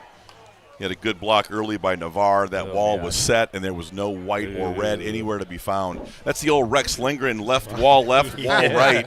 And Ethan Gray this time. The special teams are starting to pop here. You had last week Isaiah Badenhop on a touchdown. This week, Ethan Gray, Liberty getting it in all phases. Ooh. It's a dangerous duo back there, Badenhop and Gray. Take your pick. Boy, that was a professional fence set up right there. I mean, there was Gray knew no where one there. he was going. Oh, baby doll. Yeah, he kind of got past that first defender, and it was over with. Ethan Gray continues to flash, doesn't he? You know, and Ethan Gray's not a guy that's going to run you a 4.5 40. I mean, he just does everything right. He's so athletic. And I think there's a difference between a 40 time in the preseason and game speed and game reads. And Ethan Gray's got such a great feel for himself. Yeah. Body control, great eye discipline. He just gets to spots. I mean, he's just one of the best anticipators we've had in this program in many a year. You were kind of the same type of athlete, weren't you? Ethan Gray? Yeah. Good grief, Ethan Gray. I shot the 3 like Ethan. I think I was 0 for 1. I couldn't resist Wait, I was that. 1 for 2. I buried a 3 against Continental as a sophomore, but at the end of a quarter, Andy Smith will attest. But Ethan Gray, That's the only reason, because at at the end of the quarter. the quarter, off the backboard, and Continental was ranked that season. So, but Ethan Gray, a different kind of dude, and again, not the biggest, not the strongest, and not the fastest, but man, does he show up? Fluid. He wins a lot on this field. He wins a lot. Just an observation. In sprints, one of the guys, there was 5 or 6, Ethan Gray wins a lot of those, the extended sprints. Okay. 10 of those down and back. I mean, he's tough. Tough kid. Heck of a football player.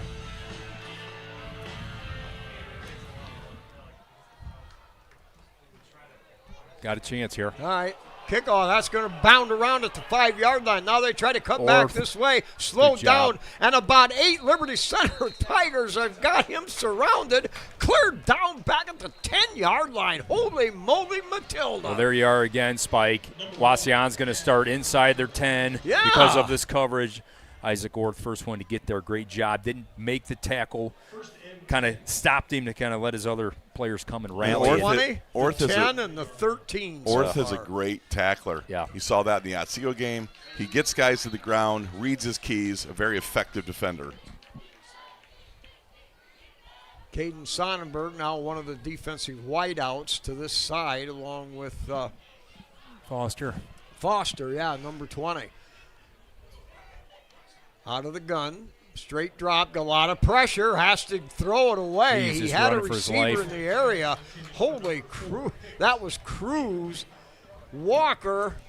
I think that was Lucas Navarre, I think, got in on that. Navarre, Lonzak. Okay, And Navarre Lonzak. And Lonzak, yeah. I mean, got just like they were unblocked. They were on top of Kale before he could even get that play off. Man, the speed of these blitzes are getting home quickly. Yeah, he's got no chance. He had that tight end down the middle early, but he couldn't set his feet to make the throw.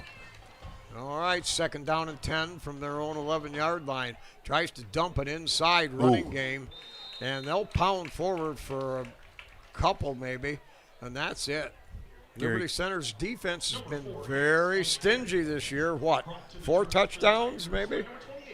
Not giving up a lot of points, not giving up a lot of yards on the ground. Only in those late fourth quarters will teams get to the down roster kind of guy. But this first team is fantastic against the run. I mean, we're giving up less than 35 yards a game on the ground with our first teamers. Cole Schultz, number 77, a senior in there at nose tackle.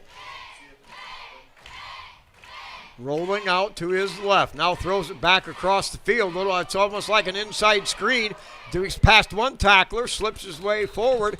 And a big gain for Wauseon, if you don't mind me being a little smart. They pick up about 5 on the play. And now 4th down, and if they had field position, this might be a goal. But they're looking at 4th and 4, and we're still in the first quarter, 21-0 Liberty Center with little over 4 minutes left. Jackson Ward, freshman, on that tackle. He got blocked initially, but those slow developing screen plays gave him a chance to get off his block and make a tackle. Good job by the freshman. Hop and Gray back deep. Let's see what happens here. Short punt, and that's going to angle. It never did go out of bounds. It actually bounced back into the field of play around the 45-yard line. No, the referee's going to spot it. It did go out of bounds somewhere down around the 40-yard line. So now Liberty Center again, field position inside Wauseon territory. Well, Spike, you got, once again, you've had 2 interceptions, a punt. Now Liberty Center starts inside Wauseon's 40 here on this drive. It's just tough sledding so far for the Indians. Gray and Badenhop spread out wide over here. They're going to give it to the second back through. That looks like Moeller. Moeller cuts back to the left, makes another great move, and bangs his way down to the 25, a gain of 15, and Liberty Center with another first down. Holding against Liberty Center, a Ouch. late flag, but a good-looking run. Offensive line just opening up gaping holes. I mean, Swaggart having a big night, senior night. You're seeing this offensive line really establish the line of scrimmage, moving a lot of Wauseon's front 7 jigs, and not a lot of answers up front for Wauseon right now. No. Well, and at some point you wonder, like, okay, what we're doing is not working. Let's try to bring some more hats and at least stop the run game. We haven't even really had to throw the ball yet. Because the run has just been so dominant. We're looking at 1st and 8. Is that the case? All right, Tigers run with full house backfield. Cole Spangler now in there, shifts out to a wing back. Double wing set. Cruz in the backfield. They're going to give it to Spangler, excuse me. That come out wrong. Spangler picks up maybe back to the line of scrimmage, and that's it. Wauseon dug in. Cole Spangler, one of those depth players at the wing position, running a 26 power there, and got tripped up early. Good play by Wauseon. They need some plays, Jigs. Wauseon can use some plays to get the football back down 21-0. Just to slow this game down and run some clock.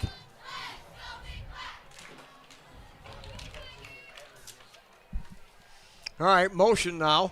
Back to throw. Got a wide open man. That's Lonzak, I believe, heading down the sideline. It's going to be a foot race. Goes over the top. Takes on 2 tacklers and powers his way down inside the 10-yard line. Now, he was just wide open. I wouldn't mind seeing a replay on that to see who was responsible for covering Jackson Lonzak. That was a great-looking play design. You had the motion, and then he slipped right out. He was wide open. I mean, in a good-looking throw, too. Didn't take a laser. Great job by number 8, Caden Kreinbrink. 30 yards on the play. We've got Gray spread out wide to the far side in a double wing formation. Cruz the single setback. They're going to give it to Cruz right up the middle. He'll get down to about the 5. Tyler Rodriguez, one of their top defenders, makes the play and looking for some help to get off the turf, and his teammates just can't get it. Can't get any help. Pretty much make the tackle and get up yourself, big fella. Liberty Center 21-0 here, Spike, and threatening to make this thing 28-0. By the way, Sawyer Bockelman going all the way again tonight at tackle. Gabe Clapp still out with that kind of bothersome knee. All right, Badenhop spread out wide to the wide side. Here is, it's a reverse coming back the other way and tripped up. It looked like there might be some running room for Spangler, but Wauseon now desperate times make for desperate measures, hanging on now. That was the inside gate play, and good job by the Wauseon defense getting some penetration and getting that running back to the ground. All right, 3rd down and 6 from the 6-yard line. Tigers now with a spread formation.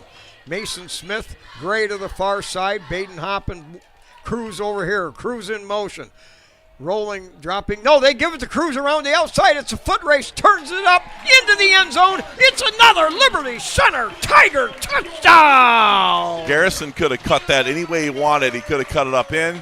He chose to duck in a little bit and then get to the flag and then lower the shoulder. I thought he set that up. He had number 1. Looked like he was going to get outside of him. Kind of slowed up a little bit. Let Mason Smith get a body on him. Set that block up. He's able to get outside. Just maybe that was a little flair for the dramatic. Tuck the shoulder, fake it inside, and then sprint. Well, he likes to dish out damage on the goal line, too. He's been known for that. All right, good snap. Kruger, good hold. Crime break, kick is up and good by Walker. 28-0 here in the first period. Oh, baby. Garrison Cruz just topping 1,000 yards here in week number 9 and could have had that in about week 3 with the way he's run. Yeah. But, Casey's limiting the carries for the dominant players. I mean, I think he's averaging, less than 12 carries a game. And the old Rex Lindgren days, Jigs, that 30. Fullback would get 30 minimum. Yeah. Minimum. Yep. Garrison Cruz is averaging about 8 carries a game. Yeah. Well, tonight he'll be out of this game here before your head will snap. 28-0 in the first quarter, and you're going to see the seniors get a ton of snaps than the youngsters. Yep. If you're a junior, get a lemonade and a hot dog. Yeah. You're going to watch the seniors, and they deserve it. Those seniors. That's right. Well, we talked about, Wauseon and what they're going to bring tonight late in the season, having a one-win team and not putting up much of a resistance so far.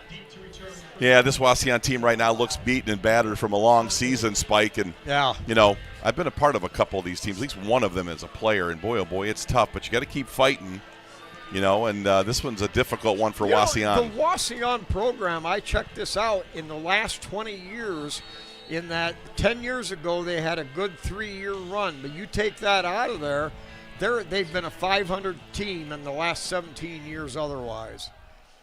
Short kick. That's trouble. That's going to hit at the 20-yard line. Kind of lays around. Finally scooped up Orth. and buried under another host of angels. That was about a 53-degree pitching wedge by Max Perry. That ball just buried itself into the turf.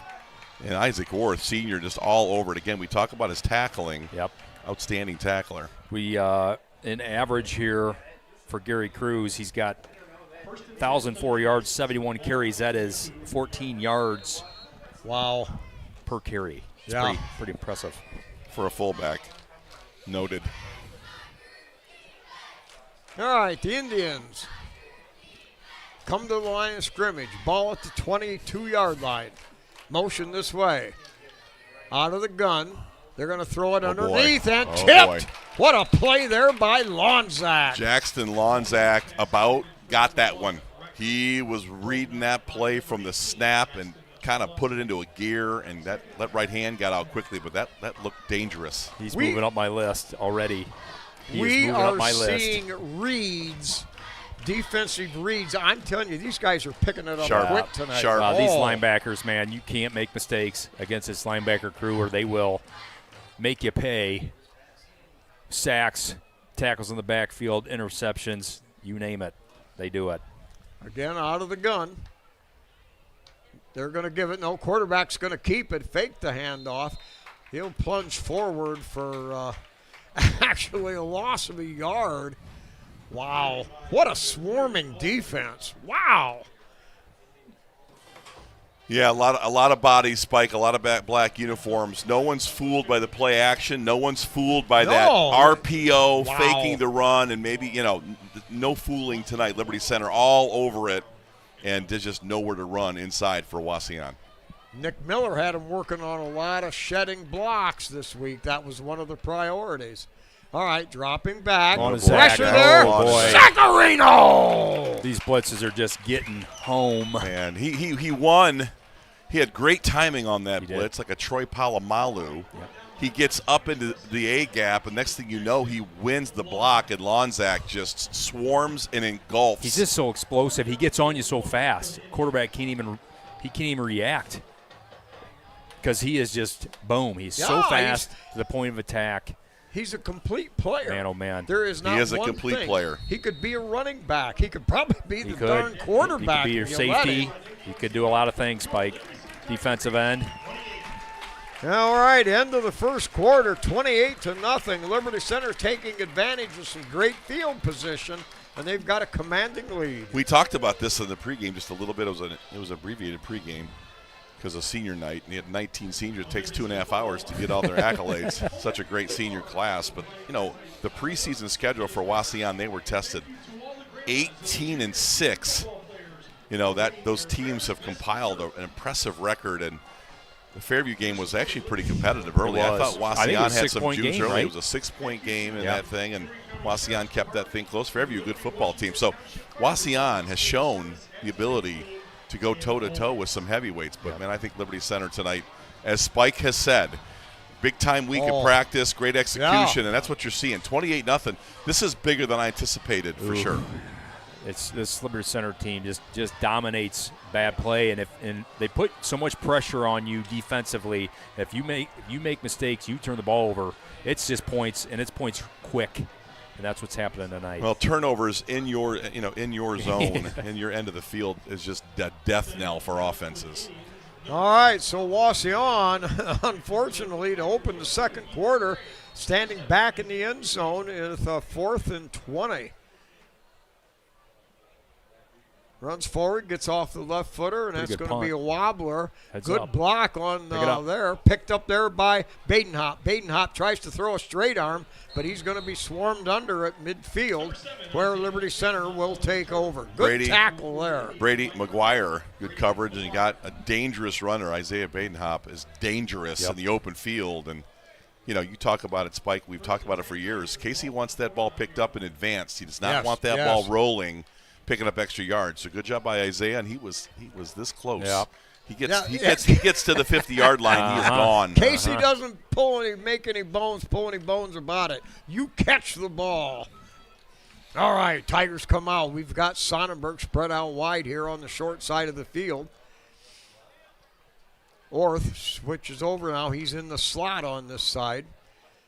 Give to the first back. There's running room there. Dives forward, down inside the 50 to the 45 is Moeller. Pick up a 6. Is that Kreinbrink throwing a block down the field there? Quarterback getting out.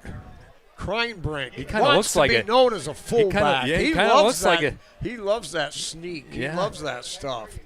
He's a big dude, and and he gets pockets moving, and he's not afraid to take a shot. He'll give a shot. I mean, he's not your typical quarterback, and he kind of reminds you a little bit of Cale Albright. Right, likes to be physical. Yep. A little bit of a lefty, got a good arm on him. So, all right, Tigers show 2 wideouts to the far side, 2 over here.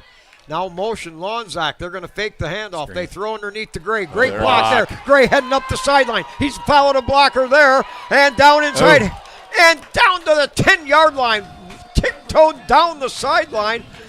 Let's see, that was Ethan Gray on a good-looking Gray, run after the catch. They had that seal block right off the bat, well-designed play. And then you had Henry Fitzenreiter downfield around the 25 that escorted him there, gave him another 10 yards. You want Kellen Weimer coming at you at 41 miles an hour. We heard that one up here. Good grief. You got Cleet Van Etten, he's 5'10", 155, and you got that monster just breathing down your neck. And Ethan, great timing. Let that block happen before he took off up the field. Went out of bounds at the 26. Moeller back there. They're going to give it to Moeller. He's got a Gordon ticked up one. But the guy that actually got knocked down was laying on the ground, reached up and grabbed an ankle. Moeller had a big gain on the road there on the way, but kind of an unusual play. Well, there's Albright again. That's your quarterback.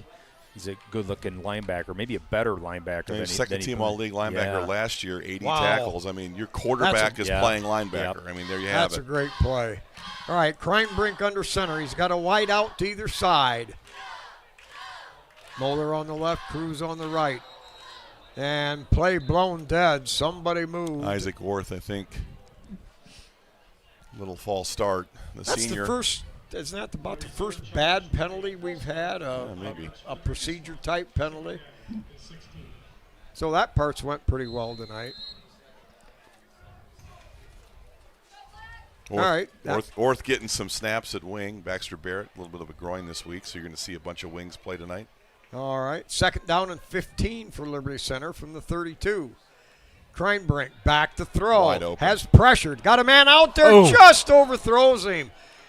He had Lonzak out there on that post route. Brady Miller, 5'10 senior, with the pressure. Yeah, rare pressure. Rare pressure. Liberty does not give up sacks, but that pressure cost Caden Kreinbrink that extra That's right. half second that good he point. needed because Jackson Lonzak was wide open. Yep. No, that's tough. That's a tough play for quarterback.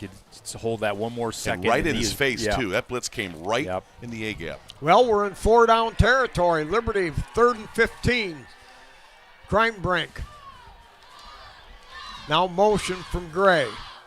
He's going to fake it to Gray. Back to throw. Throws a little inside screen, but Lonzak grabbed it, but Wauseon defended it. They read it. They smelled it.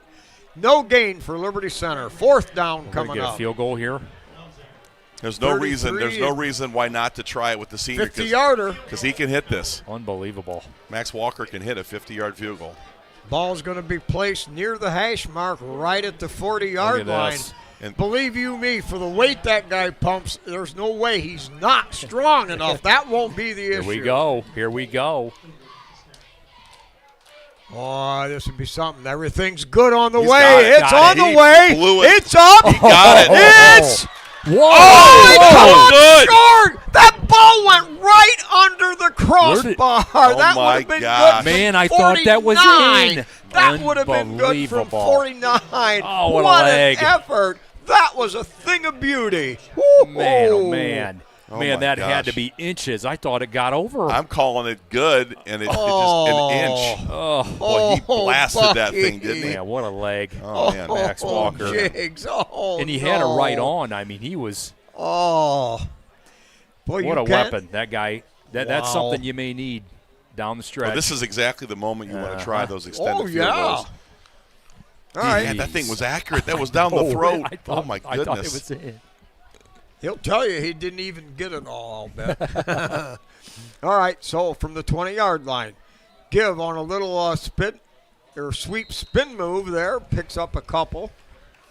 I like Azarian Hicks. He is not in the backfield all the time. Looks like they're rotating, but man, that's a guy.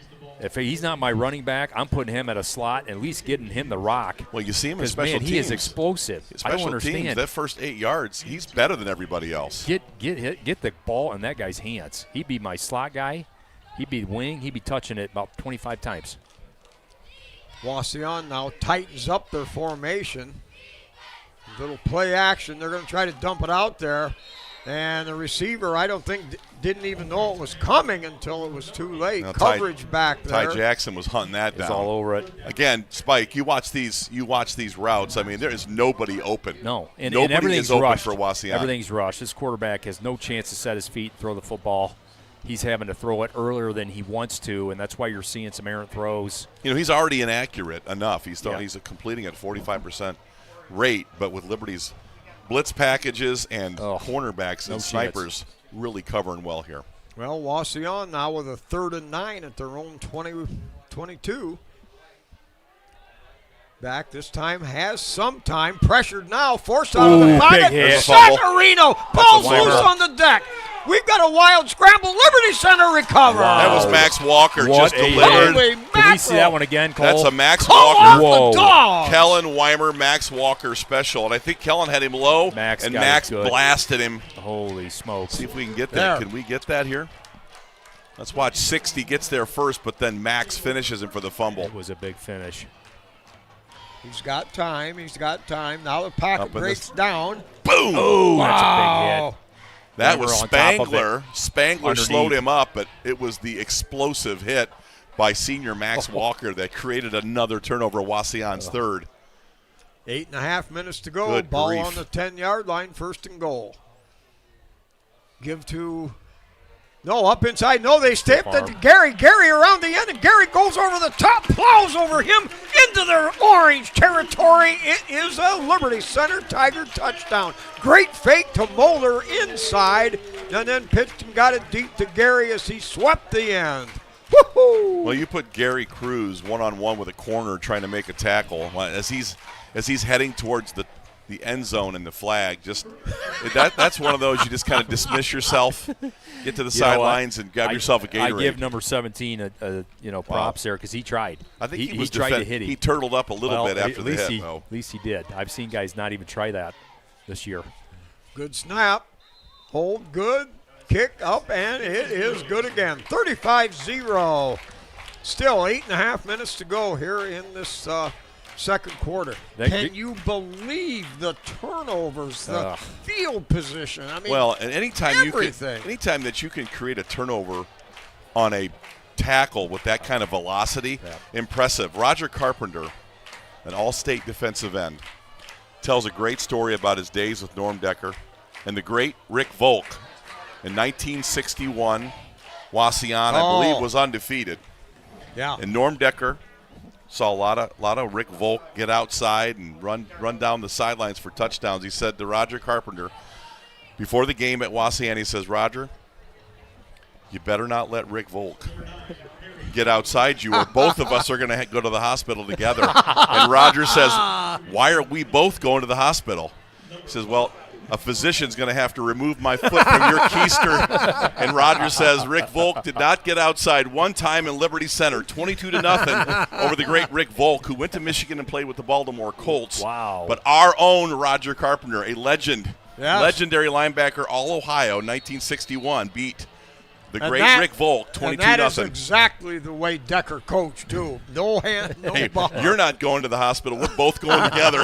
My foot's going to be in your keister. Down to the 10-yard line looking for running room, and nothing in there. And the Tigers with, once again, great coverage. That time, Wauseon managed to get it to the 25-yard line where they'll set up shop. That's a lot of young dudes wanting snaps, getting rewards for having a great week, a scout team. And, you put those guys in, they're supercharged, Jigs, to not only make tackles but to deliver blows. Yep. These guys are hitting. They didn't know each other, but I got to go back. Lindgren came here and brought his own style of coaching, and really all he did was mirror Decker. I'm not so sure Decker didn't have a boy out of wedlock over there by Akron somewhere. Because I'm telling you, Lindgren was the same way, but Decker was the real deal. All right, here we go. Wauseon gives off that right side, and not much doing there. Boy, this Tiger defense has been stingy all year against the run. And if you think about our defense, it's a three-man front with a couple snipers on each side of the defensive line, and they control the line of scrimmage. They control their gaps, Jigs, with three dudes. Well, you can't move Weimer, you can't move Dippy, Cifuentes, and you can't move Spangler, who I think is the unsung hero in this offensive and defensive line. Then you line. bring in Navarre, you bring in Schweiger, you bring in Fitz and Ryder, and there's no drop-off. Toro and Spangler, those guys, they really set the table for the – all right, back to throw. Little slant inside. That's going to be caught, and it's going to be a Wauseon first down up to the 40-yard line. Just a quick, short slant back to the middle. No, Wauseon 11 needs a first down. They just need a break, and this first down will give them that 35-0 here, Jigs. And that's a good-looking throw and a good-looking route. Well, you give him some time, and he throws a pretty decent ball, but he has been running for his life tonight. Cale Albright just cannot set his feet to make a good throw, and you gave him a little bit of time there, and he can deliver it when you give him time. All right, out of the gun, straight drop. Here comes that pass rush. Gets it off. One-on-one coverage downfield. Jackson all now, how do over you it. get any tighter coverage than that? Jeez. Ty Jackson running step for step with Logan Peasley. And I like it. He's a guy that's played a critical role all year long in the depth in that cornerback room, and that was fantastic coverage. Yeah, when we were a little banged up there, Came about right in the second game. or third week. Against Eastwood, coming He's right played in the really game. good football. Yeah. Yes, he has. And again, we know Cale Albright likes to throw it deep. There's another vertical out of Cale. He's Incomplete. got a good arm, he does. buddy. That's a cannon. All right, second down and 10 from the 40. They're going to give it off the left side. A little bit of running room there. Gary Cruz trying to run him down. Finally shoves him out of bounds, but a gain of 17 yards. And Wauseon with a chunk play, and they've got it in Tiger territory. Landon Ballard off tackle. Again, Wauseon does a good job. If the hole is not in front, they kick it out just a little bit, little space out there, and Landon made a big gain, another first down for Wauseon. I think it's kind of all going to be moot here, but I think the Wauseon coaching staff's got to be a little bit encouraged by these first downs. Yeah, that's one thing, Nick, I mentioned this earlier, but Nick pushed that this week, shedding blockers. And we saw evidence there. All right, so wide out to either side, motion back to the ball. They're going to fake that, give it right up the middle, and no, buddy, you just ran into a brick wall, Spangler, Spangler and Cruz. Spangler's been getting up underneath almost every single pile, man. He's been active tonight. Him and Cifuentes and Weimer. Can't say enough about this defensive line. Dakota Zabo now checks into the game. Number 27. He'll be a defensive back. Single setback with a tight end right. Give right up the middle. Man. And what penetration by Liberty Center. They caved in the offensive line. Getting up off the pile was Number 12. Everybody. Everybody in black getting off the pile. Liberty's defense is swarming tonight. Kellen Weimer may have been the one to clear at the bottom. I think you can make the call. There's a lot of dudes Yes. at the point of attack every snap, and this Wauseon offensive line just not handling Liberty's front three very well at all. And they've got some size. It's not like they're minuscule here. All right, 3rd down and 14. Motion coming this way. Straight drop. Here comes pressure from the outside. Got off the high floater. That's going to go nowhere. No receiver in the area. Wow, that was Spangler. Weimer.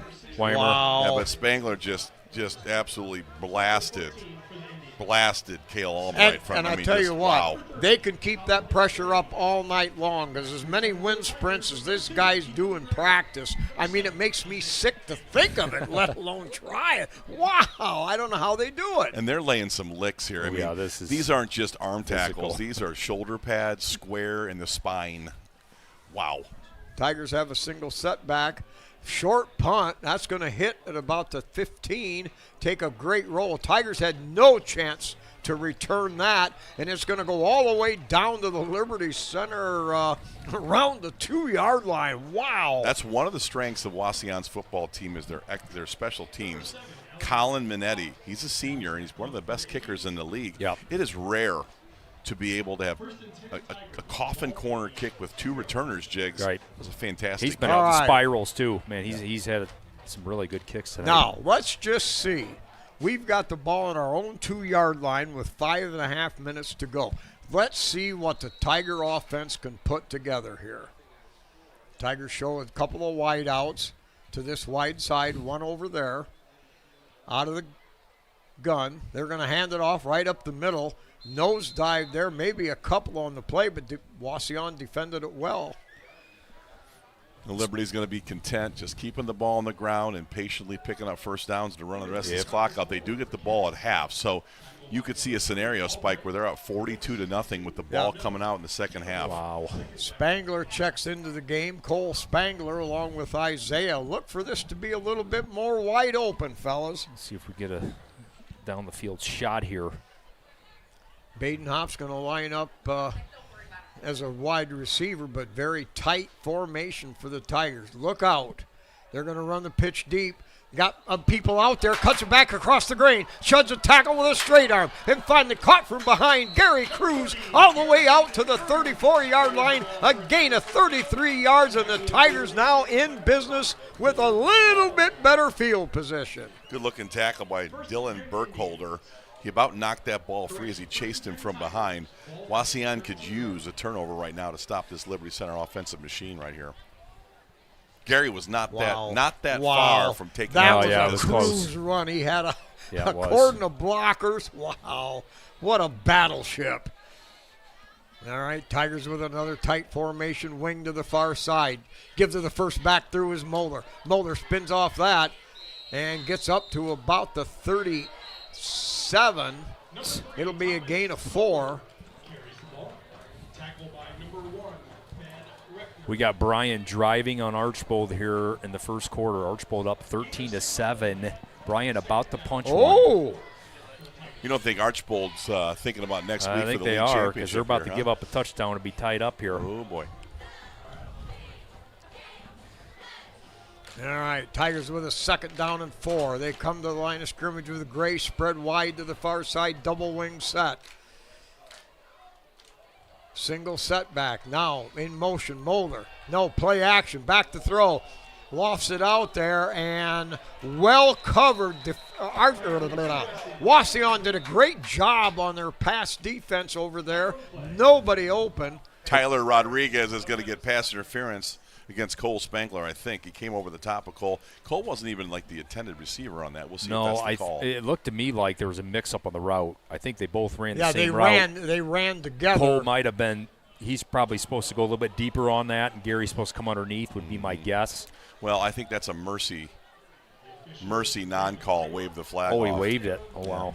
It's probably better. Yeah. Liberty Well, that'll stop Liberty the does clock. not need any assistance with the yellow flag. No help needed. What we need is a running clock is what we need. So 3rd down and 4. Cruz checks out. Tigers check in with a little more wide open, wide out type speed. It'll be Sonnenberg spread wide to the far side. Gray over here. Single setback with a double wing package. Motion back to the ball. They're going to, no, they fake it. Keeps it, Crime Prey pounds run and there. drives, dangs his way, fullback style, down across the 45, up to the 46. It's a gain of 8 and a Tiger 1st down. What a bulldozer. That looked very natural for him. He Yeah. got inside the hole, skinnied it up, a couple jump cuts, and finished it. That looks very natural for him, running inside like that. Quarterback Oh. keep is just something we haven't had to use. But I'm telling you, down the stretch here, 3rd and short, 4th and short, you can put him right behind Spangler, push forward for a 1st down, or he can do that for you. Yeah, Pretty good run yeah, there what a football player. Double wing package again with a single setback. In motion, Spangler. They're going to give Big it to hole. Gary. Gary breaks one, pounds forward. He just banged his way forward, drove through a wide hole. That right side of the Tiger line We got a opened hold. up the. Motion. Ay. You know, it just looks like running back bingo, 22 yards, 17 yards, Yeah. 31 yards, 19 yards. The big numbers on every handoff. Not a lot of resistance. Wow. Brian All right, well. Archibald with a stop. Fumble on the 1 yard line for Brian. They give Archibald the ball back. Hey. All right, so now Liberty Center looking at a 1st and 20 from their own 35-yard line. Couple of wideouts to the short side of the field over here. They're going to give it on a dive. Moeller straight up the middle. Now Good cuts vision back there. behind a great block over there by Cole Spangler, and now finally bangs in. We've got a scrum out there big time. He won't go down. Wow, pow, bang. Woo! You know, he will not run away from you. He does not have blazing speed.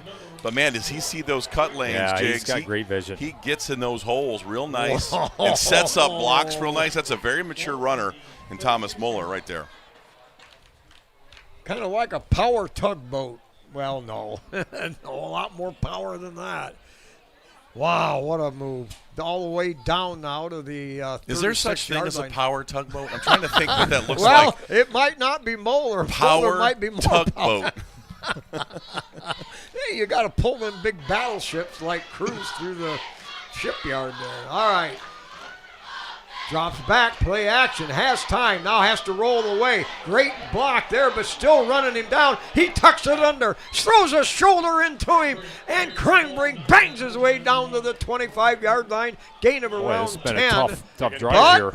we've got a couple of those stinking, rotten, no good yellow flags. You know, it's interesting. If they had 43 flags, they could have thrown them. I have never seen so many referees just throwing flags. Like, they got to get rotator cuff surgery for all the throwing they're doing in this drive. Well, they might have been holding that Brahma 62. bull that was on the Yeah. pass rush. Oh, boy. Let's give some good teaching film for tomorrow morning. And Casey doesn't want to see, you know, in a 2-minute offense or a 4-minute offense from your 1 yard line. Casey wants to be crisp. You know, he doesn't want to use a bunch of timeouts. Liberty marching here and likely to get an opportunity to score. But in those tough games, penalties are like negative plays for the defense. You don't want to give those things up. 18-year-old exuberance is manifesting itself. Power, in the power boot, tugboat. Power tugboat. All right, they're going to run a power sweep to Gary. Gary bounces off With a one, spin spins move. through another, Oh, get breaks off. another tackle, shins out of another one, carrying two Whoa. more, and he'll bang all the way down to the 20-yard line. What a football player, what a ball carrier, and what terrific blocking. That was just a lot of dudes just kind of playing flag football. No. They were reaching Yeah, for it flags was. there, and our guy was playing football. He makes you look like you're playing flag sometimes. Yeah, there was always Oh, some man. jerk would tie his flag to his his belt. belt loop. Boy, that used to make me mad. Well, they're going to have to tackle him low, and they're going to have to wrap. Wrapping. This is not two-hand tap. All right, 1st and 10 at the 20-yard line of Wauseon. White out to the far side, wing over here to give to the second back. A lot of blocking there. Moeller breaks one tackle, Good, and he's going to Schweigert. go into the end zone untouched. Good It's a block. Liberty Center Tiger touchdown on a most, if you will, absurd drive all the way down from the 2-yard line, mixed in with about 3 penalties. Wow. We must have gained 150 yards. Jeez. Well, good to see Thomas Moeller get in the end zone. He's running nice tonight. He's really seeing the field He tonight. really is. And again, our offensive linemen, our tight ends, our wide receivers are staying on blocks. Yep. Casey calls them touchdown blocks, Jigs, and that's why you score touchdowns of plus 20, plus 25 is you got to have guys blocking not initially but down the field, That's and we're right. getting that done. That's a signature of our offense. Good snap, good hold, and kick is good by Max Perry, excuse me. So Perry got the last one. So 42-0 here in the first half in a game where I think we've seen about everything. Hey, I want to jump in here. Join us. We're not done with football yet, but we do have girls soccer at 5 o'clock on Monday. Round 2 of the sectional tournament. They'll take on the Delta Lady Panthers over at Evergreen. We'll have that game for you. And then Tuesday, the Lady Volleyball players were victorious the other night against the Hicksville Lady Aces, and they'll take on the Lady Rams of Tenora at Defiance. I think that one's at 6 o'clock on Tuesday. We'll have both those games for you. Check the schedule. We'll put it on our social media. Well, that game against Tenora will be a big test. It will Tenora be a big one. Lady Rams, pretty good at volleyball this season. Good season for them. A little bit. 42-0 here, Jigs. I go into every game and I say to myself, I want a really good four-quarter football game. And you said, I do too, but I don't know what's going to be this week. And missed the call. Some of the keys we talked about when the turnover battle, they have not. They have lost that. Try to limit Liberty Center's drives, they have not. So they're 0 for 2. Yeah, in the podcast this week, you outlined it clearly. For Wauseon to be in this game, they would have to do 3 things. And what they've done is they've not done them, and they've given those turnovers away, and Liberty created a lot of scoring opportunities for Liberty. Short kick, Uh-oh. hits it to 15, bounces behind. This is trouble. Ooh. Finally has to fall on it inside the 10-yard line. Murdoch was just licking his chops there. He wanted a piece of that football. Murdoch, I'm telling you, he's a beast. blankety blank Yes. on there. He's a headhunter. What do He's they a call him? power kid. Jack Tatum You Murdoch. know, his Jack uncle, Tatum Murdoch. his uncle I Ryan like that, McClure, his Captain. uncle Ryan Ryan McClure McClure. I was like that. Ryan Ryan McClure, his senior year the got missile. taken from him The because he had an missile. injury, but As a junior, man, he was the a head. missile. He was a headhunter. He Jeez, could I really like hit. that. I Jack loved him, too. I Tatum. thought You would put Ryan- him on scout like team that. junior year because he never You played called offense, and he would just destroy us, and he would just love it. I would just send him in all kinds of You would just blitz him. blitzes, and he loved it. He blasted you guys. Okay, with 1:11 to go, they're just going to power it up the middle. Tigers close into that fast, and maybe back to the line of scrimmage. Clock running now, under a minute. 42-0, all Liberty Center. Wauseon looks a little bewildered. The body language just kind of tells the story. Just no answers and a lot of foibles over there. And Well, yeah. it's been a struggle for them. And, you can see 1-7. I mean, they've got players, and I know Sean Moore has had good years, but this one's tough. Oh, boy. Somebody jumped. Oh, boy. Going to be a false start here. Oh, boy. Oh, yeah. Yeah, so that'll walk it halfway back. I mean, just I run this football and get to halftime. Don't throw the football here because you might just A lot of head hanging, and you're just hoping that Wauseon can regroup. But you're going to see a lot of very young players and Yes. very early in the second half. Yes. And again, I think that's a big opportunity for kids trying to accumulate important snaps and reps and reads and runs and blocks. I mean, you just can't replace that. You're getting it in practice, but the game, you need those game snaps. And I just think that really works out for those kids long term. Yep. All right, standing in the end zone. Gives it right up the middle. And he's going to lose a yard on the play there, too. Cruz. Whoa. So Wauseon, I'm sure, will make no attempt to get off the last play of the half. And it'll run out. The Liberty Center with a blitzkrieg, 42-0 over the Wauseon Indians. All right, well, we're going to take our halftime break here, and we'll be back right after this. This 2025-26 Tiger Sports Live broadcast is brought to you by KK Collision, Meyer Badenhop Insurance, Affinity IT Group, Pisanello's Pizza, Ohio Asphalt Paving, Swanton Welding, Davis Farm Services, Holgate Metal Fab, Gerald Grain, Hill Asphalt, Mason Hill Construction, Engler Auctions, Dental Health Associates of White House in Sylvania, and Fessenden Hardware of Swanton.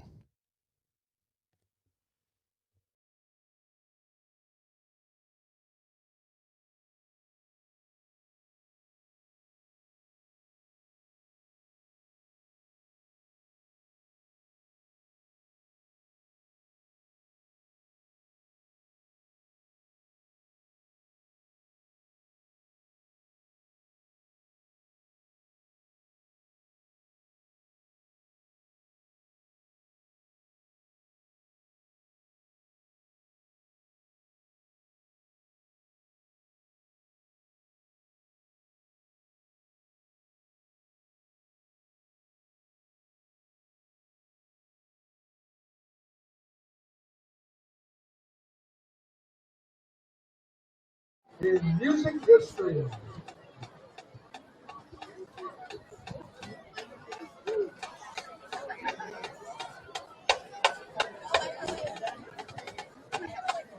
We open with the Ides of March and their 1970 hit, Vehicle.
In 1997, the mighty Boston hit gold with The Impression That I Get.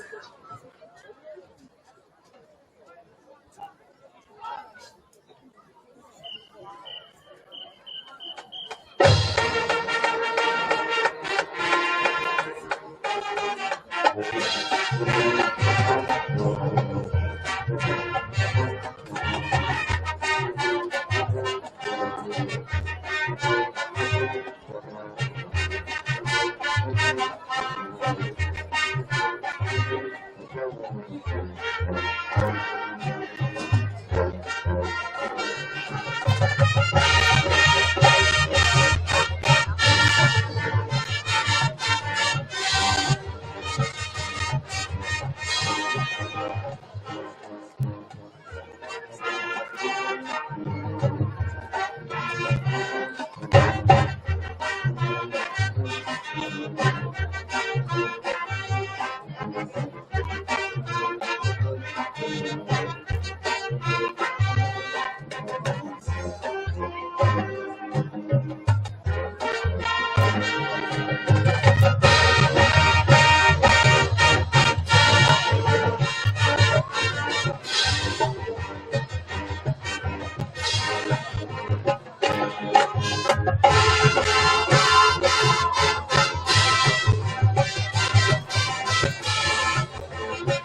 1961 release by Bruce Chappell is one of our favorites. Here is Hey Baby.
We close with the pop group Blue Suede's only #1 hit, which was a cover of a 1961 B.J. Thomas song, Hooked on a Feeling.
The Wauseon High School Indians Marching Band. It is under the direction of Mr. Don Clark, Mr. Andrew Barnard, Mr. Luke Banksy, and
Ladies and gentlemen, please welcome to the field the marching pride of Tiger Country, the Liberty Center Tiger Marching Band. Hold on to your hairspray while we continue our tribute to the 80s. Our first song released in 1986 on the hit soundtrack Top Gun. Sold over more than 300 other songs submitted for the opening scene. The song never hit number one. It did help the soundtrack become the best-selling soundtrack of 1986 and one of the best-selling to this day. Such as Toto's, REO Speedwagon, and Jefferson's Starship all turned down the opportunity to perform this song, finally taken by Kenny Loggins. Join us as we take you to the highway to the danger zone. Harley Ordway, is your band ready?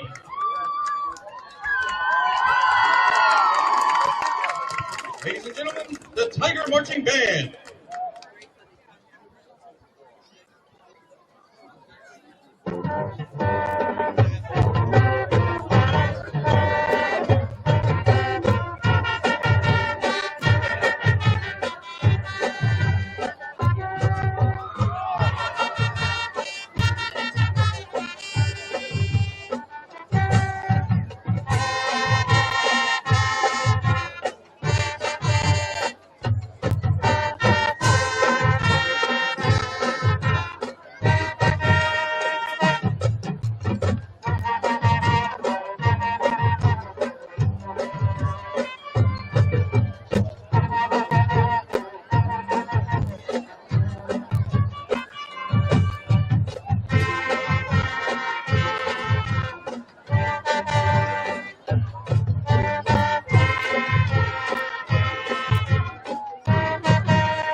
For our next performance, we'd like to wish the Wauseon Marching Men an outstanding rest of their 2025 marching season. This performance features our major incident, Rolling World, so keep your doctor on standby. Speaking of doctors, this hit was named after Dr. Max Dickinson's Secret Service nickname. Released in 1989, this hit peaked at number 1 on Billboard 200 and spent a total of 109 weeks on the charts. It also helped Motley Crue win the Best Hard Rock and Heavy Metal Album of the Year. He's the one you call Dr. Feelgood.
For our final tune, this German band's original song title was rejected by a record company back in 1984. Off the record Love at First Sting, reaching number 25 in the U.S. It helped the Scorpions sting their way into the U.S. charts. In 2009, VH1 named the song the 18th greatest hard rock song of all time. Hold on to your seat as the band rocks you like a hurricane.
Slinger Stadium, Kip Kern Field.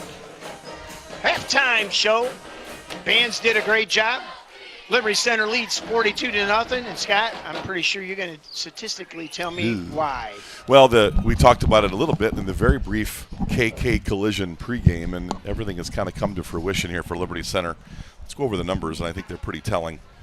A couple notables, too, I wrote down I think are pretty interesting that I'll pass along once we're done. Liberty Center leads in first downs 12-3, not a surprise. Total yards, Liberty Center 244, Wauseon 39.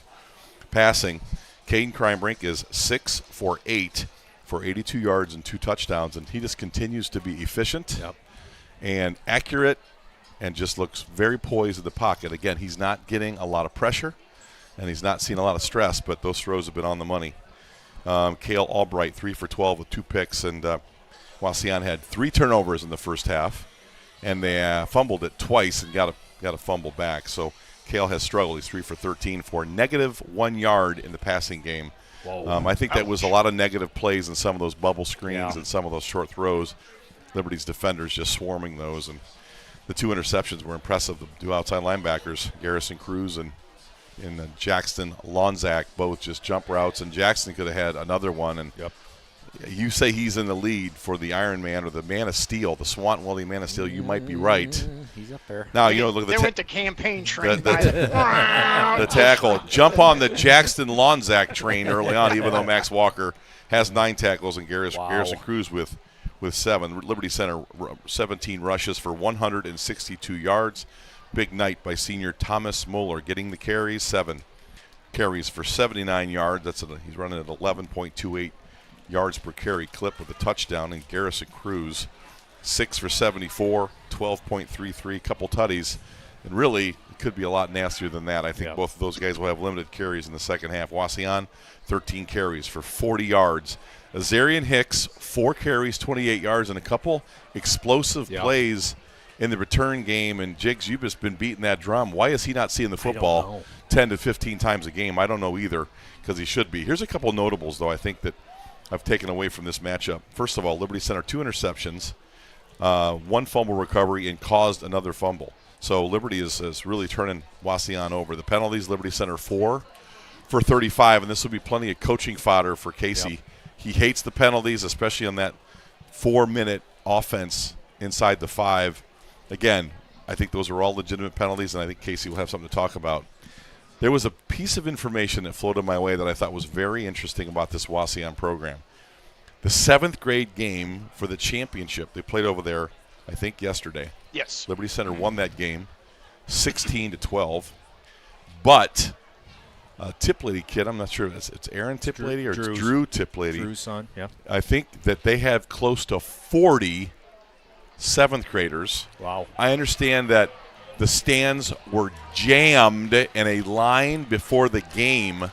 Couldn't get into the game. Yeah. Standing room only. Wow. For a 7th grade championship game. Whoa. For almost 40 kids out. That's the band That's good. Band shows up. Whoa. And is entertaining the crowd. There is some energy with this Wauseon Indian program in the lower levels. The hope is that they can retain those players. That's right. That's right. This week, you and I did a podcast with LCYF, Liberty Center Youth Football, and their word they used a lot was retention, fun, affordable, limited.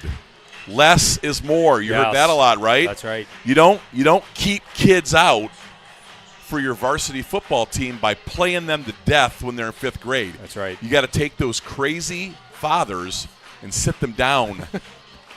And this is not the Super Bowl at age 11. And I think you see that in a lot of programs, Jigs, and they can't retain the players, and you get games like this that are disaster in the first half. Well, and you got to stack some classes. Hopefully, Wauseon, that 5th and 6th, hopefully you have I thought some their classes 8th grade team was because pretty solid. You can't do it with one class. No. That's what we've seen with Liberty Center for so long. It's stacking big classes. If there's one class that doesn't have as many athletes, that next class has got the athletes. If one class doesn't have a bunch of linemen, the next class does. That is the key of stacking classes. Somebody's got to tell the Wauseon Indian youth people and the junior high people, do your best to keep them out. That's what Liberty Center does. 27 8th graders here at Liberty Center. So you kind of think, well, these 19 seniors graduate. There's only 13 next year. Maybe Liberty dips. There is no dip in sight with Liberty Center, but I'm excited to see that for Wauseon to have that kind of enthusiasm, and it takes a Liberty guy and Tiplady over there to get it going. So I'm excited to see that. And I think the fan base is in desperate need for a sign. That's a sign of life, and that 7th grade might be it for the Wauseon Indians. Yeah, that was I got a lot of commentary on that. We posted the championship, but they said that was one of the best football games that people have seen in junior high in quite some time. So, hey, one other note, Gary Cruz has now surpassed the 1,000-yard rushing. I think Jigs, we got it at 1,002 yards or something like that. Average 14, almost and a half yards a carry. Oh. So just and let's be honest, he's probably played 3.5 games maybe. Yeah, well, in terms of quarters, he's not played many fourth quarters and half of a lot of third quarters. So, well, I'm telling you another thing too, and I know that it's a rare thing at Division 5 to have Mr. Football at this level. And we're just talking at the Liberty Center booth. What do we know? Only 4,000 to 6,000 people listen to us. But I will just say that Garrison Cruz, the way he plays offense, the way he plays defense, he should be in that conversation somewhere. Well, and he catches the ball out of the backfield too. So don't. I mean that. He is a legitimate Division I football player that probably ends up playing for Eddie George at Bowling Green State University. 6'2", 215, and he is just a fabulous player. Eddie, if you're out there watching, there's an open mic in the booth for you, buddy. They're going to have to sneak him in. But I was saying, how do you sneak in 6'4", built like an Adonis? That bald head. I mean, you got to give him a mustache and a wig. It's my uncle. Don't look at him. Trench coat, hat, those glasses with the fake nose and the mustache. He probably couldn't even fit in that door. He's so wide. I'll tell you what, he looks like he can play football today. Oh, man, he's a dude. Monster. He is a dude. Spike, 42-0 here. And I don't know. We might want to put you on the bench and put a freshman into your spot. You may need a break. You may need a break. I don't think so. Oh, Good no. gracious. Now, you know, the 7th and 8th graders suited up tonight. They've got their jerseys on over there. Yeah. So Ooh, nice. All right. Got them on the sidelines. Hey, before we Little taste. kick off, I want to get a shout out to Grandma Jean Kern. I guess she fell Yes. and banged up, and so I don't know what's going on with that. But Grandma Jean, boy, we're here for you. You're the grand lady of Liberty Center Tiger football for the last 95 years, and it don't get no better than that. All right, here's the kickoff. Short end over end wobbler, and it's going to be picked up at the 10. No, they say it went out of bounds. Ooh. no, he stepped out of bounds when he caught it. Stepped I out will of say bounds this, Tatum when he caught Murdoch, it. Okay. he might have had something there a little bit. Yeah, he you're might have right. had something You're right. because he kind of played it down, and Wauseon slowed it down, and then he picked it up. And I think there might have been a little juice in that return. Hey, I do also, Spike, in the same light, I want to say one of our own, Colin Tamarine, is home sick. So, CT, get better, bud, because we need you. Get that guy back on the We mic. need ya. He's doing a He good is job. a rising star. Nicknamed Bob. All right, so the Tigers start from their own 9-yard line. Sonnenberg shifts over. Wide here. They're going to run some power this way, looking for people Good out in cut. front. Makes a great cut. Takes on 2 tacklers and bangs his way up to the 13-yard line. Moeller with the carry. Moeller is just steady Eddie. I don't care if he's the safety back on defense. He's everywhere. He's power. He's essential. He's the guidepost of the team, if you will. I would just say that senior night is a special night. You know, the last home regular season football game for these fabulous seniors, and they are doing it right here against Wauseon. All right, in the backfield, Cole Spangler in motion, coming right up the middle, running room there, spins off there is Cruz. Cruz bangs forward across the 25 and up to the 28-yard line. A big hole on a dive right up the middle, right behind Spangler. Wow. You know, the guards and centers just getting it done. Matt Bryan and Brad Howe and Todd Spangler and Nick Miller. This offensive line jigs just looks fantastic. Yeah, they're just moving bodies, big holes, and dominating up front. Yeah, all right. Under center, Kreinbrink. Now he's going to keep it, turns it up, and they're going to catch up with him. Good penetration by Wauseon, and he'll be thrown for a yard loss. Good play by number 50, Dominic Yeri, a 6', 205-pound junior. Kind of caught him from behind. Yeah, it looked like a busted play there. Good-looking- I don't know if he good-looking was tackle. supposed to hand that off or what. A But little bit slow, and It that was. backside blocking Yeah. not there. A good play. Wauseon needs some negative plays to try to get something going here on defense. All right, Kreinbrink comes back. You got Gary on the far side, Moeller over here. Give it to Moeller around that left side. Caught right there, and Wauseon, they're playing some inspired defensive football right now. Yeah, they've looked more active up front, Spike, and getting some negative plays. We got a 3rd and long here for Liberty Center. See if we go to the air or try to get this on the ground. Well, that's why we've got the slinging gunning Caden Kreinbrink back there. The kid's got a cannon for an arm. He runs like a fullback and throws like Y.A. Tittle. Well, who's Y.A. Tittle? You wouldn't remember Quarterback, him. New York Giants, number 14, Y.A. Tittle. All right, under center, double wing set. Motion, now they're Got going to him. run play he's- action. Rolling out, has time, flag on the play, and he's going to the Gonna ball call is holding. overthrown Moeller up around the 40. That'd have been a first down. They ran the right route, but we've got a Liberty Center hold, and that just makes the cheese a little more binding. Lucas Navarre, I think, got caught maybe, kind of giving it away with his reaction. I'm not quite sure. I need to see the replay on that, but, you know, when he's rolling out, it spreads that line out, so Yes. those calls become a little more clear. Right. And that did feel to me like it was a holding. Pretty good coverage that time by Wauseon. yes. Monazak was open early, but that safety kind of crept over. And there really wasn't anyone open on that play. So nice first possession there by Wauseon, showing they're not quitting. Well, they needed something, and they got it. And it was a good job. They got a couple negative plays, a Liberty penalty, and Wauseon back in business here on offense after special teams. A rare punt. Ooh. Kreinbrink gets what a it bomb. high. Look at that thing. Wow, fair catch. Fumbled. All come down. Oh, he's going to the house. And picked it up right there. And no, they're going to blow it dead. I'm not sure what the ruling on that is. I don't but think you Old can Crew- advance You the can't fumble. advance a fumble. Liberty will have this football, but that is Caden Kreinbrink with about 28 seconds of hang time. He had a that guy was on a his face, bomb. too. A bomb. That thing got Holy- over the lights. I think that returner lost that thing was for one a of the second. best punts you are ever going to see under duress. Wow. How about JT Crew to just pick that thing up, too? He was Johnny on the spot. Well, Officially 43 yards, which is no in the world's air, record. in the air, Yeah, 40. You're right. It that was 43 Mount in the air. Everest Good right call, there. What a Buck. tremendous Good punt! call. Allowed for great coverage, but that Yeah. returner had no shot. No. You could fair catch that. You could foul Well, and he catch had that. 5 You weren't guys going right to in catch his it. face. All right, Kreinbrink under center. Mulder on the right. They give it to Gary. Gary looking for hole. Running room pounding, still going. He just battles his way like a steamroller and pounds forward for about 12 yards. A little bit under his average, but a good gain nevertheless. Well, you cannot bring Gary down. You got to get a gang of dudes on 30. I mean, you Perry in there. can't get him down with 2 guys. It's got to be 3 or 4. Yeah, Max you're Perry right. now. And Good a call, quarterback. Cappy.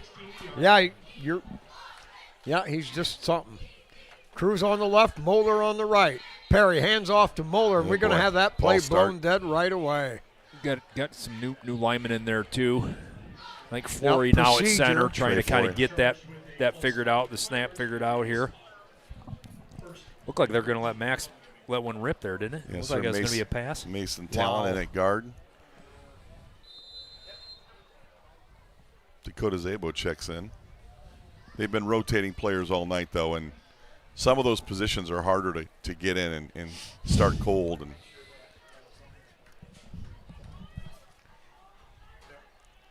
Dakota Zabo there.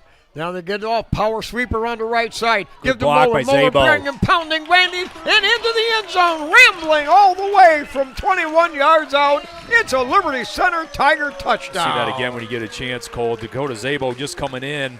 Boy, he put a great block on his outside guy here. Let's watch him. kind of faked and ran a little bit of a Oh, route. look at Watch him that. seal And he him held off, his though. block the That's a whole great way. job. Garrison Wow. Cruz with a great block as well, but Dakota Zabo kind of almost flashed an outside route and then got back Yeah. to the inside. Really interesting technique and good-looking seal block. All right, Kruger the snapper. Kreinbrink back into hold. Tristan Gruball here, Spike. Well, this Grubaugh, Another Nope. penalty. boy, the penalties are starting to add up now. Oh, boy. Another senior in Gruball, right? Yeah.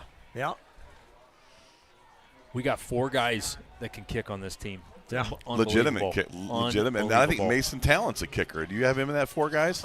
No, that would be 5. And then you've got a freshman. Kreinbrink You got can a kick it, freshman in. Who is it that can kick it? Cooper. Oh, Coop. Yeah. What is? I'm looking for his number. All right, so the ball will be spotted at the 8-yard line. Good snap, hold, kick on the way, drives That's a it hard bomb. through. It's Through gone. Cooper Hageman Yeah. can kick. Grubaugh powers one through the That was uprights. a bomb right there by A lot of talent in that leg there with Grubaugh. Grubaugh. Another senior of the 19. Yeah. Tristan gets in and hits a bomb. Good Yes, grief. he did. He had a You know, bullet. we didn't have hardly any kickers when I played. They got Oh, 6 man. in this program. That's There were nuts. years and years that we just had to go for 2 because you couldn't even. We even you had couldn't the even hit an luxury extra of point. a girl, and that girl happened to win a football game. A That's pretty right. big football game. That's a pretty right. big football game. Carly Roth. That was pretty sweet. Yes. I got to tell you, that deal that Carly Roth did. Was that beat Tenora? Archbold? Beat Archbold. Or was it Archbold? At It was Napoleon. That was it at at Napoleon? Napoleon. At Napoleon to beat Archbold in a shootout. Ooh, boy, she nails it. That was- 30 Remember, there yarder. was Awesome. one year we got beat by Archibald Yes. bad, 41-7. Well, that was Come like- back, and it might have been before that. It was but- Orr's, I think, junior year or senior year. They blew us out Yeah. over there. Yeah. Matthew Orr. Here's Perry. Delivers a line drive, end over end. That's going to come down at the 12. Returned up the right side. Bust through the first Ooh, nice line of hit there. defense. and wakes his way up to about the Howe, 30. Fitzenreiter. Howe got him underneath, a good tackle, and Henry finished him off there. Henry Fitzenreiter, tell you what, sophomore, buddy, when the 26th season comes around, look out. That guy carries real metal. Oh, yeah. Well, we needed a replacement with energy and leadership and excitement. I think that Henry Fitzenreiter is that guy to take Max Walker's spot. Exactly. All right, Wauseon. Oh, boy. Oh, man. And he's going to the house. Sonnenberg. Whoa. He's going we to the didn't house. See that, and he's into the end zone. I believe that was Sonnenberg, maybe? Yes, it was. Wow, Senior. what happened? Okay, no, just it looks like an exchange scrub. issue, right? A little exchange issue, and Wauseon with just an awful turnover. Yeah.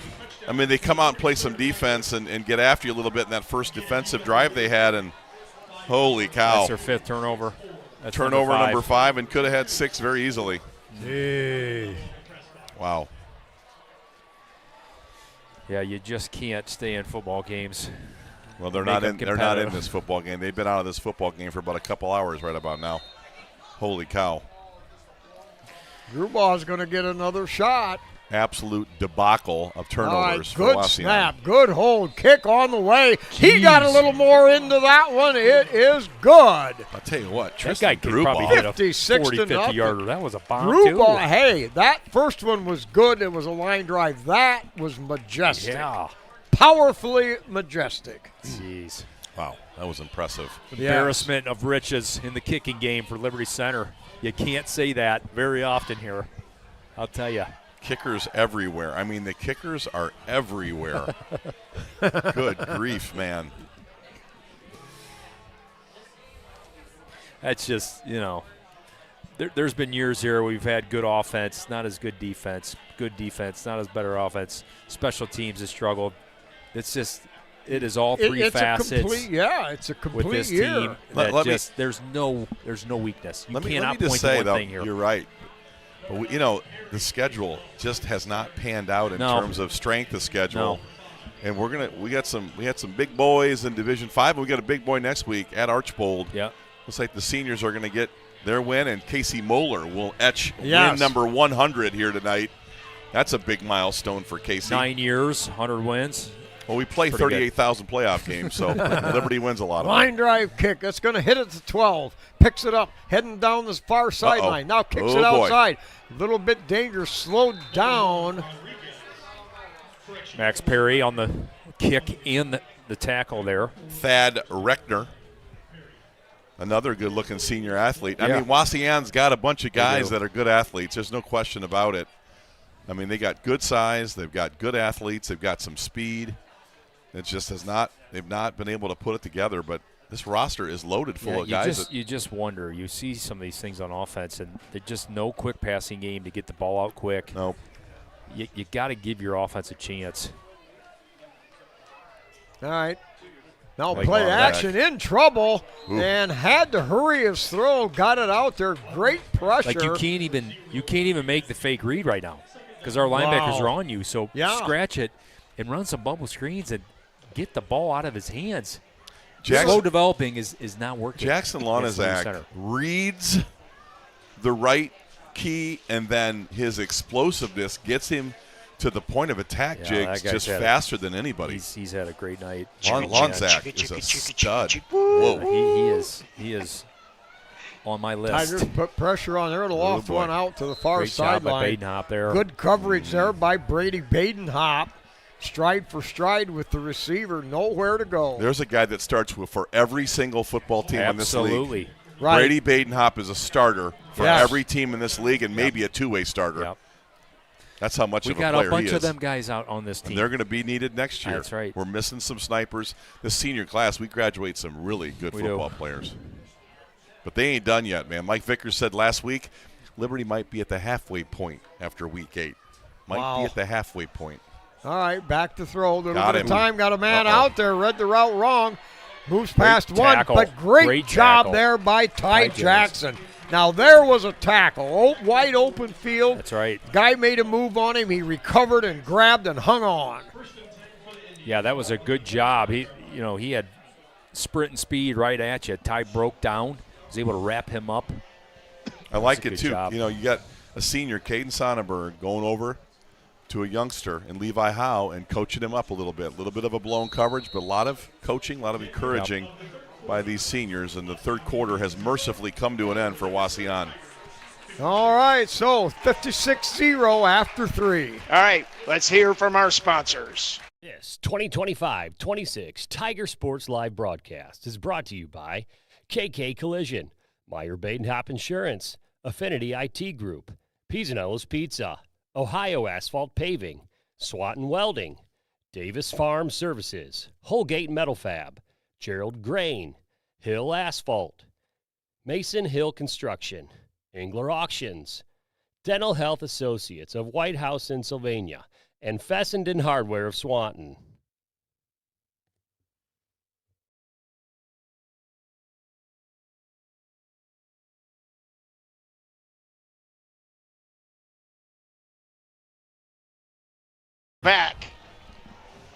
We're back here for the fourth quarter. Hey, I do want to mention again, we're going to have volleyball, and one of the cool things that the Lady Tigers did is their victory over the Hicksville Aces was the first sectional final win in 14 years. Wow.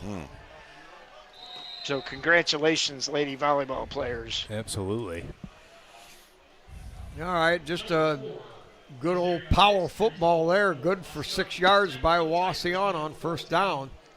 So they've got a 2nd and 4 just inside the Tiger 30. Well, there's Hicks again, man. Every time he touches it, he just has an explosion to him. He looks good running the football, man. That's a junior. I would look to piece a lot around him heading into next year. Okay, give right up the middle. Slow down. No, he never gave you the ball. Flory. Wow. Easton Flory. Whoa. Remember that name. Boy, he was like a drop tackle right there. That looked Kinda a little bit like flipped him, didn't he? WWF We're off gonna the see that turnbuckle. again. Just look at Watch this. Look him. at this here. Ooh, he looked inside for 1 second, flipped. got right back on Nice the job. football. Ooh, He got 2 back points on that also. kind of nasty. Easton had Kinda a big. nasty. He had a big special teams against Evergreen. It's a guy that's starting to make some flash Well, plays. we're going to have to replace some offensive guards and some different players, and he's going to factor in that competition next year. All right, rolling out to his right. Oh, boy. Has to get rid of it quick. Overthrew it. Good coverage there from Badenhop on that little out route.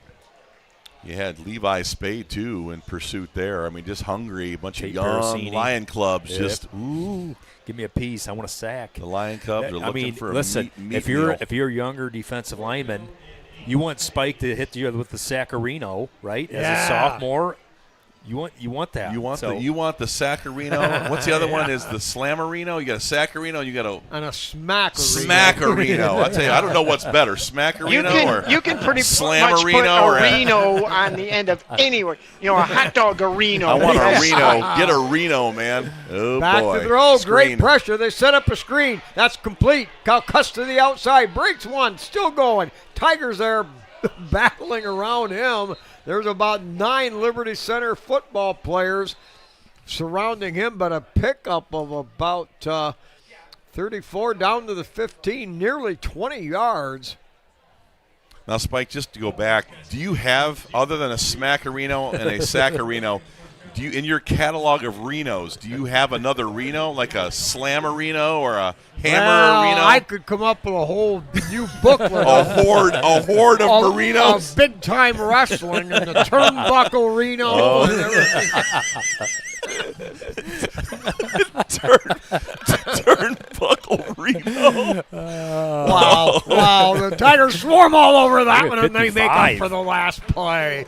Billy Kruger in there. Nice play from the backside. Love to see some of these young guys come in here making plays. Colton Weimer, 64, checks in. We got some freshmen. A freshman. Hey, listen, they want to keep them out of the end zone here, too. Keep the shutout alive. A lot of pressure on this. Matt Bryan has a lot of pride in these shutouts and yards yeah. given up. Oh, and, yeah.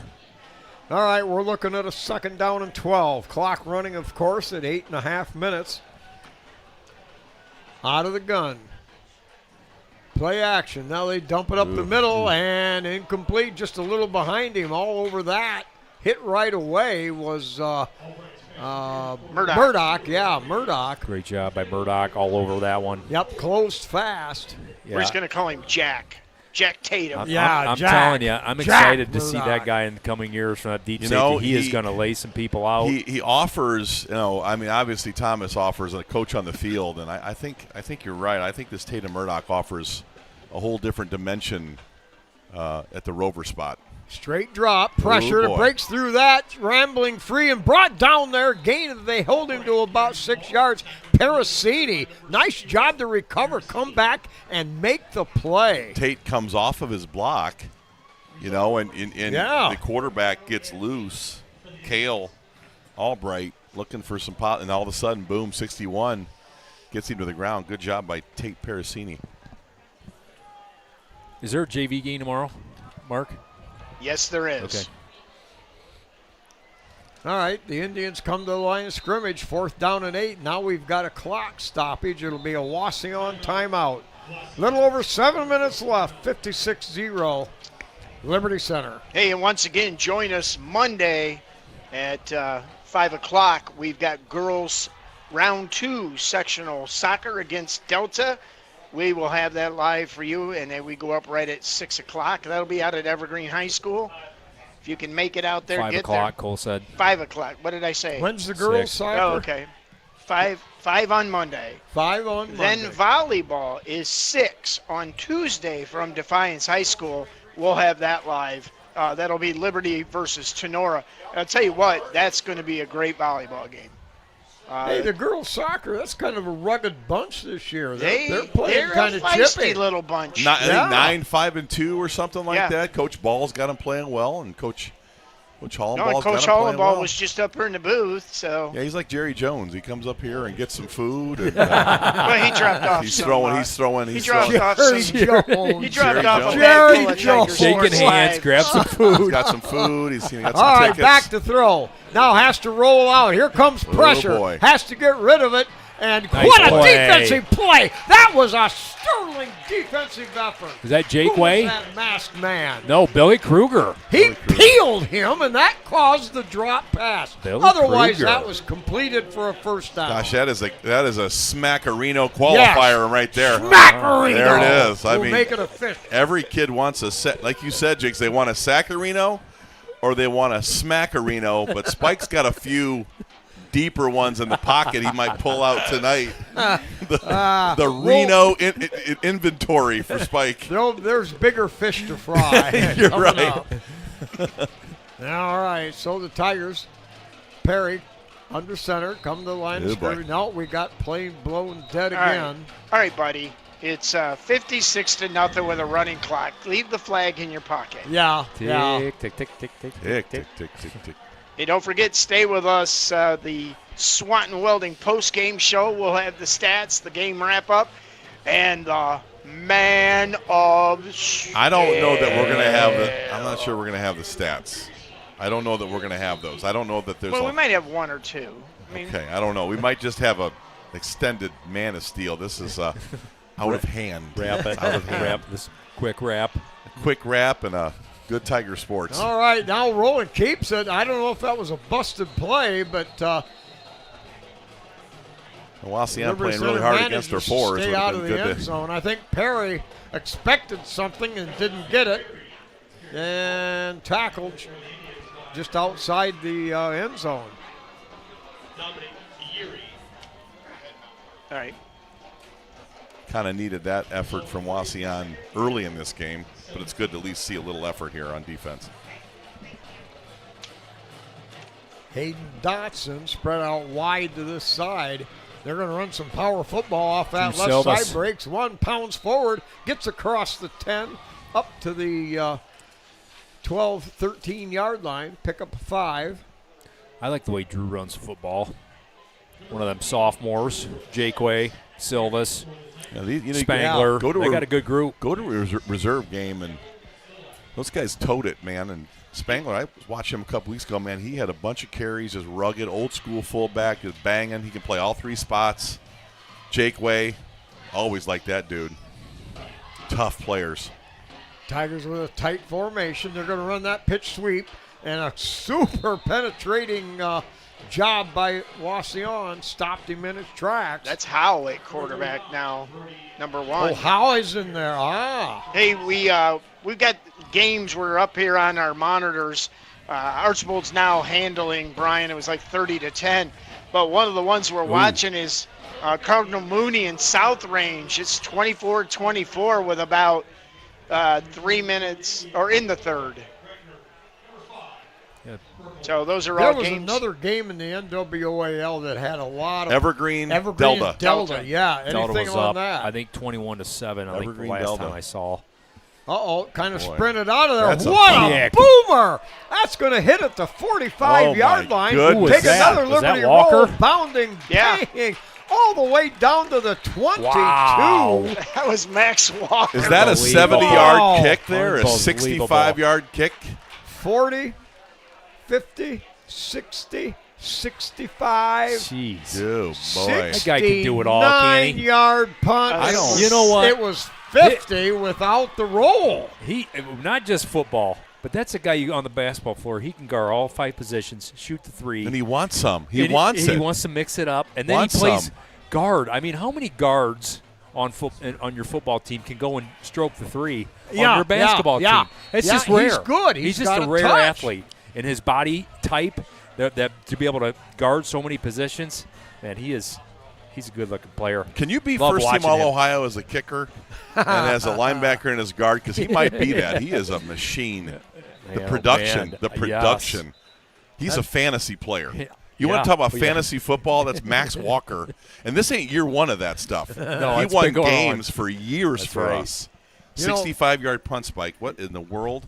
Greg is 69 counting the roll, but it was 51 with just Just in the the air. air. Jeez. Wow. You know, Greg's talked about Max Walker in basketball. He said, I mean, having fun with it now. He said he's got no real basketball skill, but he rebounds, he shoots, he drives. Yep. Energy. He plays defense. Energy. He said he's on the plus side in minutes every play. Yep. All right, now we'll get back to the football game. But, yeah, just a phenomenal athlete. And he's the Oh, and- spiritual leader. Discus too, by the way. He, Oh, that's he right. He plays discus, disc. I jeez. mean, I forgot this about dude just that. does it in every single sport. Yeah, he's quite he the is a jewel. Yeah. Crown jewel of the football program and the athletic department. He'll One never of the be crown known jewels. as the Jewel of the Nile, but he is for the football Jewel team. of the Nile. Yeah. Max, I don't want to disappoint you, but you're not the crown jewel of the Nile, but you are maybe of the football program. Back to throw. There's Oh, boy. that in the home run Murdoch. ball up in the Oh, air, boy. and the All over it. only guy that had a chance was Murdoch, who had him screened off. That never would have been a completion. Great job. Silvas on top of his route. Baden Hop on top of his route. And then you had Murdoch over the top. Great defensive back play. All night. Just doesn't matter who you got in there. And they're going to get tested next Yep, week. That's right. Archbold will have They got some guys on the bunch outside. of guys on the outside That's that run right. routes, and their offense is run with precision. They got a good-looking Probably quarterback. the second best back in the league, too. Oh, I yeah, think he's very a good-looking quietly. running back next Clock week for under Archbold. a minute. They're just going to hand it yeah, off, and the Flory. Tigers all over that, waiting for that one. Wow. Tice Westoven in there. A royalty name. Trey Flory. Trey Flory, Westoven. Yeah, that's royalty. Yeah, his dad was pretty good. A little bit. You think was Trey was okay. pretty good? He was And then pretty good. Sean pretty good, too. Yeah, that's right. Sean was always like a Jerome Bettis. He was a Tremendous big body, wasn't he? feet. Yes. Oh, man. I didn't get to see much of Sean. That was kind of the era when I was yeah. I was in college and didn't follow he as was a good much. one. But He was a good one. right? Absolutely. Great feet. Could catch the football. Big He- body. You Just know, a big, there he was a had time big where frame. Sean didn't want to play football, but Kipper went and grabbed him out of a basement one time and drug him through a window to get him to practice. Kip Kern, at his age, dragging guys through small basement windows to get him to practice, and it worked because Troy was a good one. And Well, there Sean. you go. The clock has rang down to 0. The game is over. Liberty Center in every facet of the game, every way, shape, and form, win this over Wauseon 56-0. And to your comment, that's why this place is called Kip Kern Field. just great to see it for the seniors, you know. Yeah. I love the seniors going out on a victory. They have not lost much, Jigs.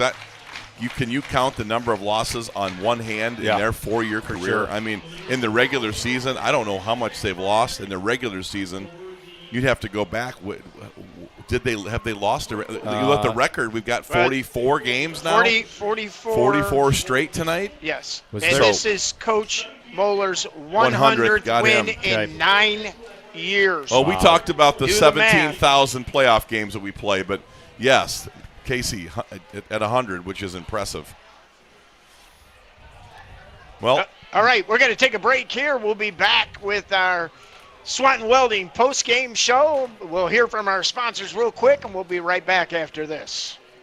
This 2025-26 Tiger Sports Live broadcast is brought to you by KK Collision, Meyer Badenhop Insurance, Affinity IT Group, Pisanello's Pizza, Ohio Asphalt Paving, Swanton Welding, Davis Farm Services, Holgate Metal Fab, Gerald Grain, Hill Asphalt, Mason Hill Construction, Engler Auctions, Dental Health Associates of White House in Sylvania, and Fessenden Hardware of Swanton.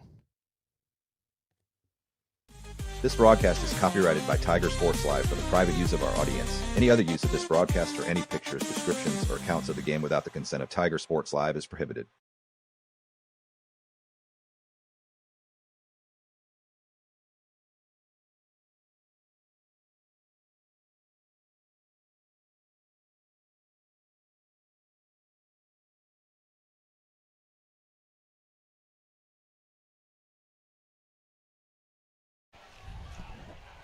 All right, we're back here.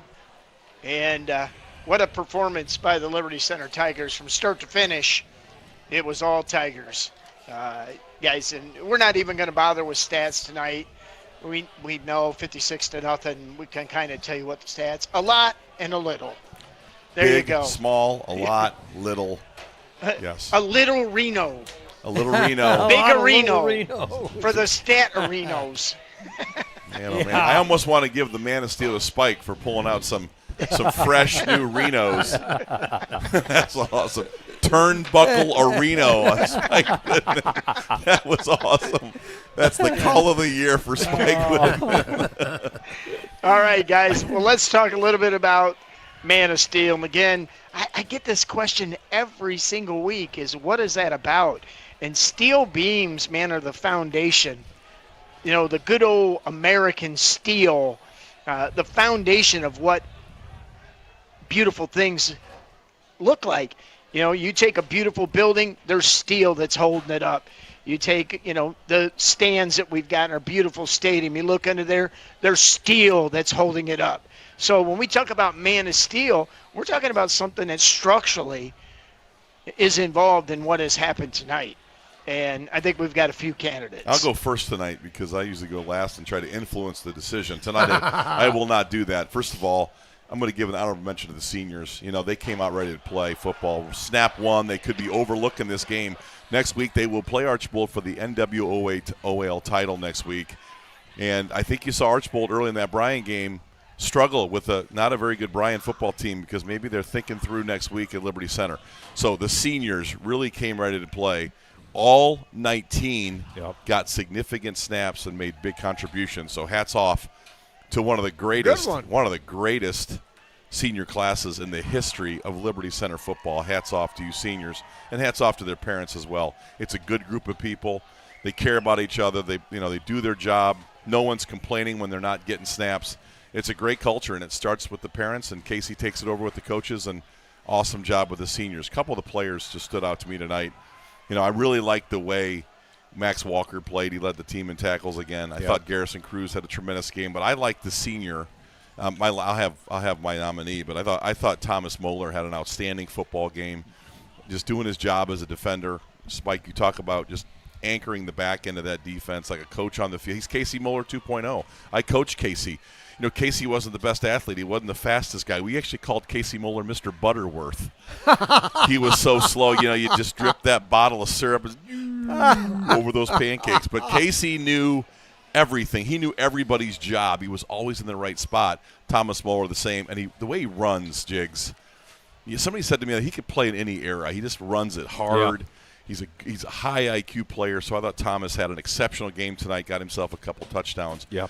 But I'm tired of not giving it to Jackson Lonzak. Ooh. And, you know, statistically, from his position, he doesn't accumulate a bunch of numbers and a bunch of yards but the plays that he makes are so outstanding. They just stand out, and they're in such critical parts of games.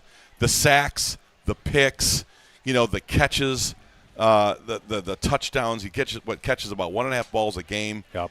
He has been so good all year long that tonight I thought early in this game he affected it all over the field.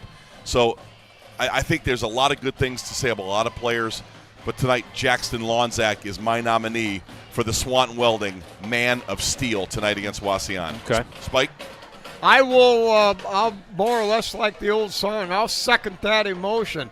I loved Thomas Moeller for his contributions, and it's a week in and week out thing. He's the steady Eddie. He's the Johnny on the spot. Tonight he had a superb running game. His breaks were quicker, cuts were faster. He read the plays well. I really loved all year long every facet of the game that he brings. But Lonzak, that guy's a monster. He might be the best all-around football player. He might be. From every standpoint He might be. combined on this team. By the way, solo tackles. He's tied for first with Gary Cruz, 13 solos. He's third on the team in regular tackles. He can run sprints. He can catch passes. He can tackle like a madman. He can run interference. The guy does it all, and he's quick, fast. He's powerful, explosive. Yep. He's Superman from 80 years ago. Mm-hmm. So I'm going to go that way, too. I like Lonzak for the Man of Steel award. Defensively, too, as I pass the baton to you, then Mark will get in here. His suddenness. Yeah, he's so sudden. He's just on you quick. He is on tonight, the quarterback, the interception, the pass catches, the suddenness. Jackson Lonzak, to me, could be a Division I football. Great track kid, okay? Yep. But could be a D1 football player. If you're watching him, you're going, boom, he really, really pops. Yeah. No, absolutely. I'll give you 3 names. Thomas Moeller, love the way he ran the football tonight. Just steady on the back end of that defense from his safety position. And we talk about his vision all the time. He is just productive, from that running back position. Like the way he ran it tonight. I liked Ethan Gray again. He had the big punt return. Yeah. Guy's just dynamic. When he gets the ball in his hands, you just never know. He could take it at any time. So I liked Ethan Gray, and then, obviously you guys have highlighted Lonzak. He just continues to make splash plays where you say, whoa. There's a couple times tonight you're like, whoa, what just happened? Because he just gets on you so fast from a blitzing linebacker position, and we've seen what he's been doing on offense as well. So I like Lonzak. Mark? All right, last but least here. You talk about explosiveness, and Max Walker's name has to come up. Yeah. I mean, that always. That Every play week. that he made down here where he forced the fumble. I mean, we watched the replay of him just read, and then all of a sudden he just exploded to the ball. And, the nice punt. I also I think Caden Kranebrink, I like Caden's consistency. Yeah. We talk about him developing as a quarterback. We talk about him managing the game. He punts. He's just that structurally solid kid on there. But I think you guys have already awarded that. I think Jackson Lonzak is the Man of Steel tonight. I think his explosiveness, his reading. I mean, when you talked about that play where he read that little flare out, the back out of the backfield, he read that all the way, and he just exploded to it. So I'm gonna. Did you get a Canadian Mafia vote? No. Well, the Canadian Mafia, We know their vote. Yeah, every they week. always vote for 62. I don't know who that By the way, is. we had a vote last night in the 8th grade game from the Canadian for Mafia. Dippy Jr. That's right. He kicked an extra point. Dippy looked good last night. Yeah. Dippy Good. Jr. So. Well, and I tell you what, we'll reward this, but one of the coolest things that we saw last night is the center and the quarterback switched places. Yeah, that was neat. The quarterback, Bryce Miller, went to center. And the center Silvas, right? Aaron Silvas came out, direct snap Wildcat, and he ran the ball. Like a Silvas can. It was hilarious. But back to this game. I think Jackson Lonzak is the clear winner tonight. I think his play, he's been consistent all year. I think he gets the winnerino. The winnerino. Winnerino. So, I like that. All right, so your Swanton Welding Man of Steel tonight, Jackson Lonzak, number 18 for the Tigers. What a great game. So, I mean, there's nothing else to say, really. I would just say Liberty Center next week gets a chance, Mark and Spike and Jigs, to play for their 4th league championship, or is this number 5? I always lose track of these numbers. I think it's 4 in a row.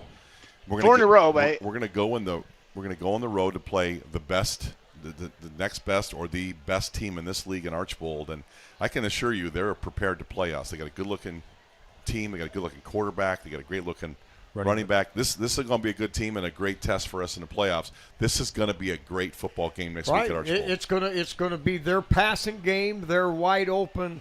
Tra-la-la, ballerina, wide open highly game. skilled players all over the field. Power play. Yes. It would be like a hockey power play. Yes. That's what I look at the game I see a as. lot of nice, cute excavators get run over by a big old 960 cat bulldozer. Now, Jakes, saying. What am I missing? Archbold's the best team you've seen in this league on film besides us, are they not? Yeah, they are. They got 3 or 4 guys on offense that are very dangerous, and I think they've gotten better since earlier in the year. I think you've seen them just in the scores and against some of the common competition. They've gotten better and better and better throughout the year. So it's going to be a good test for Liberty Center.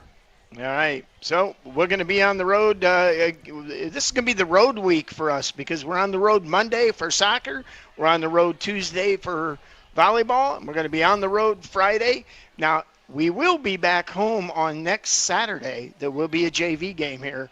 The Archbold Blue Streaks do have enough kids to play JV. So finally I think that's our only second JV game of the year. Wow.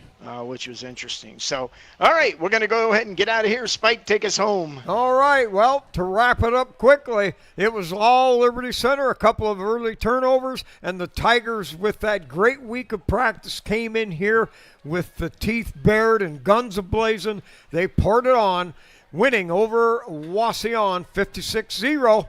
So with that, everybody, it's good night and good Tiger Sports.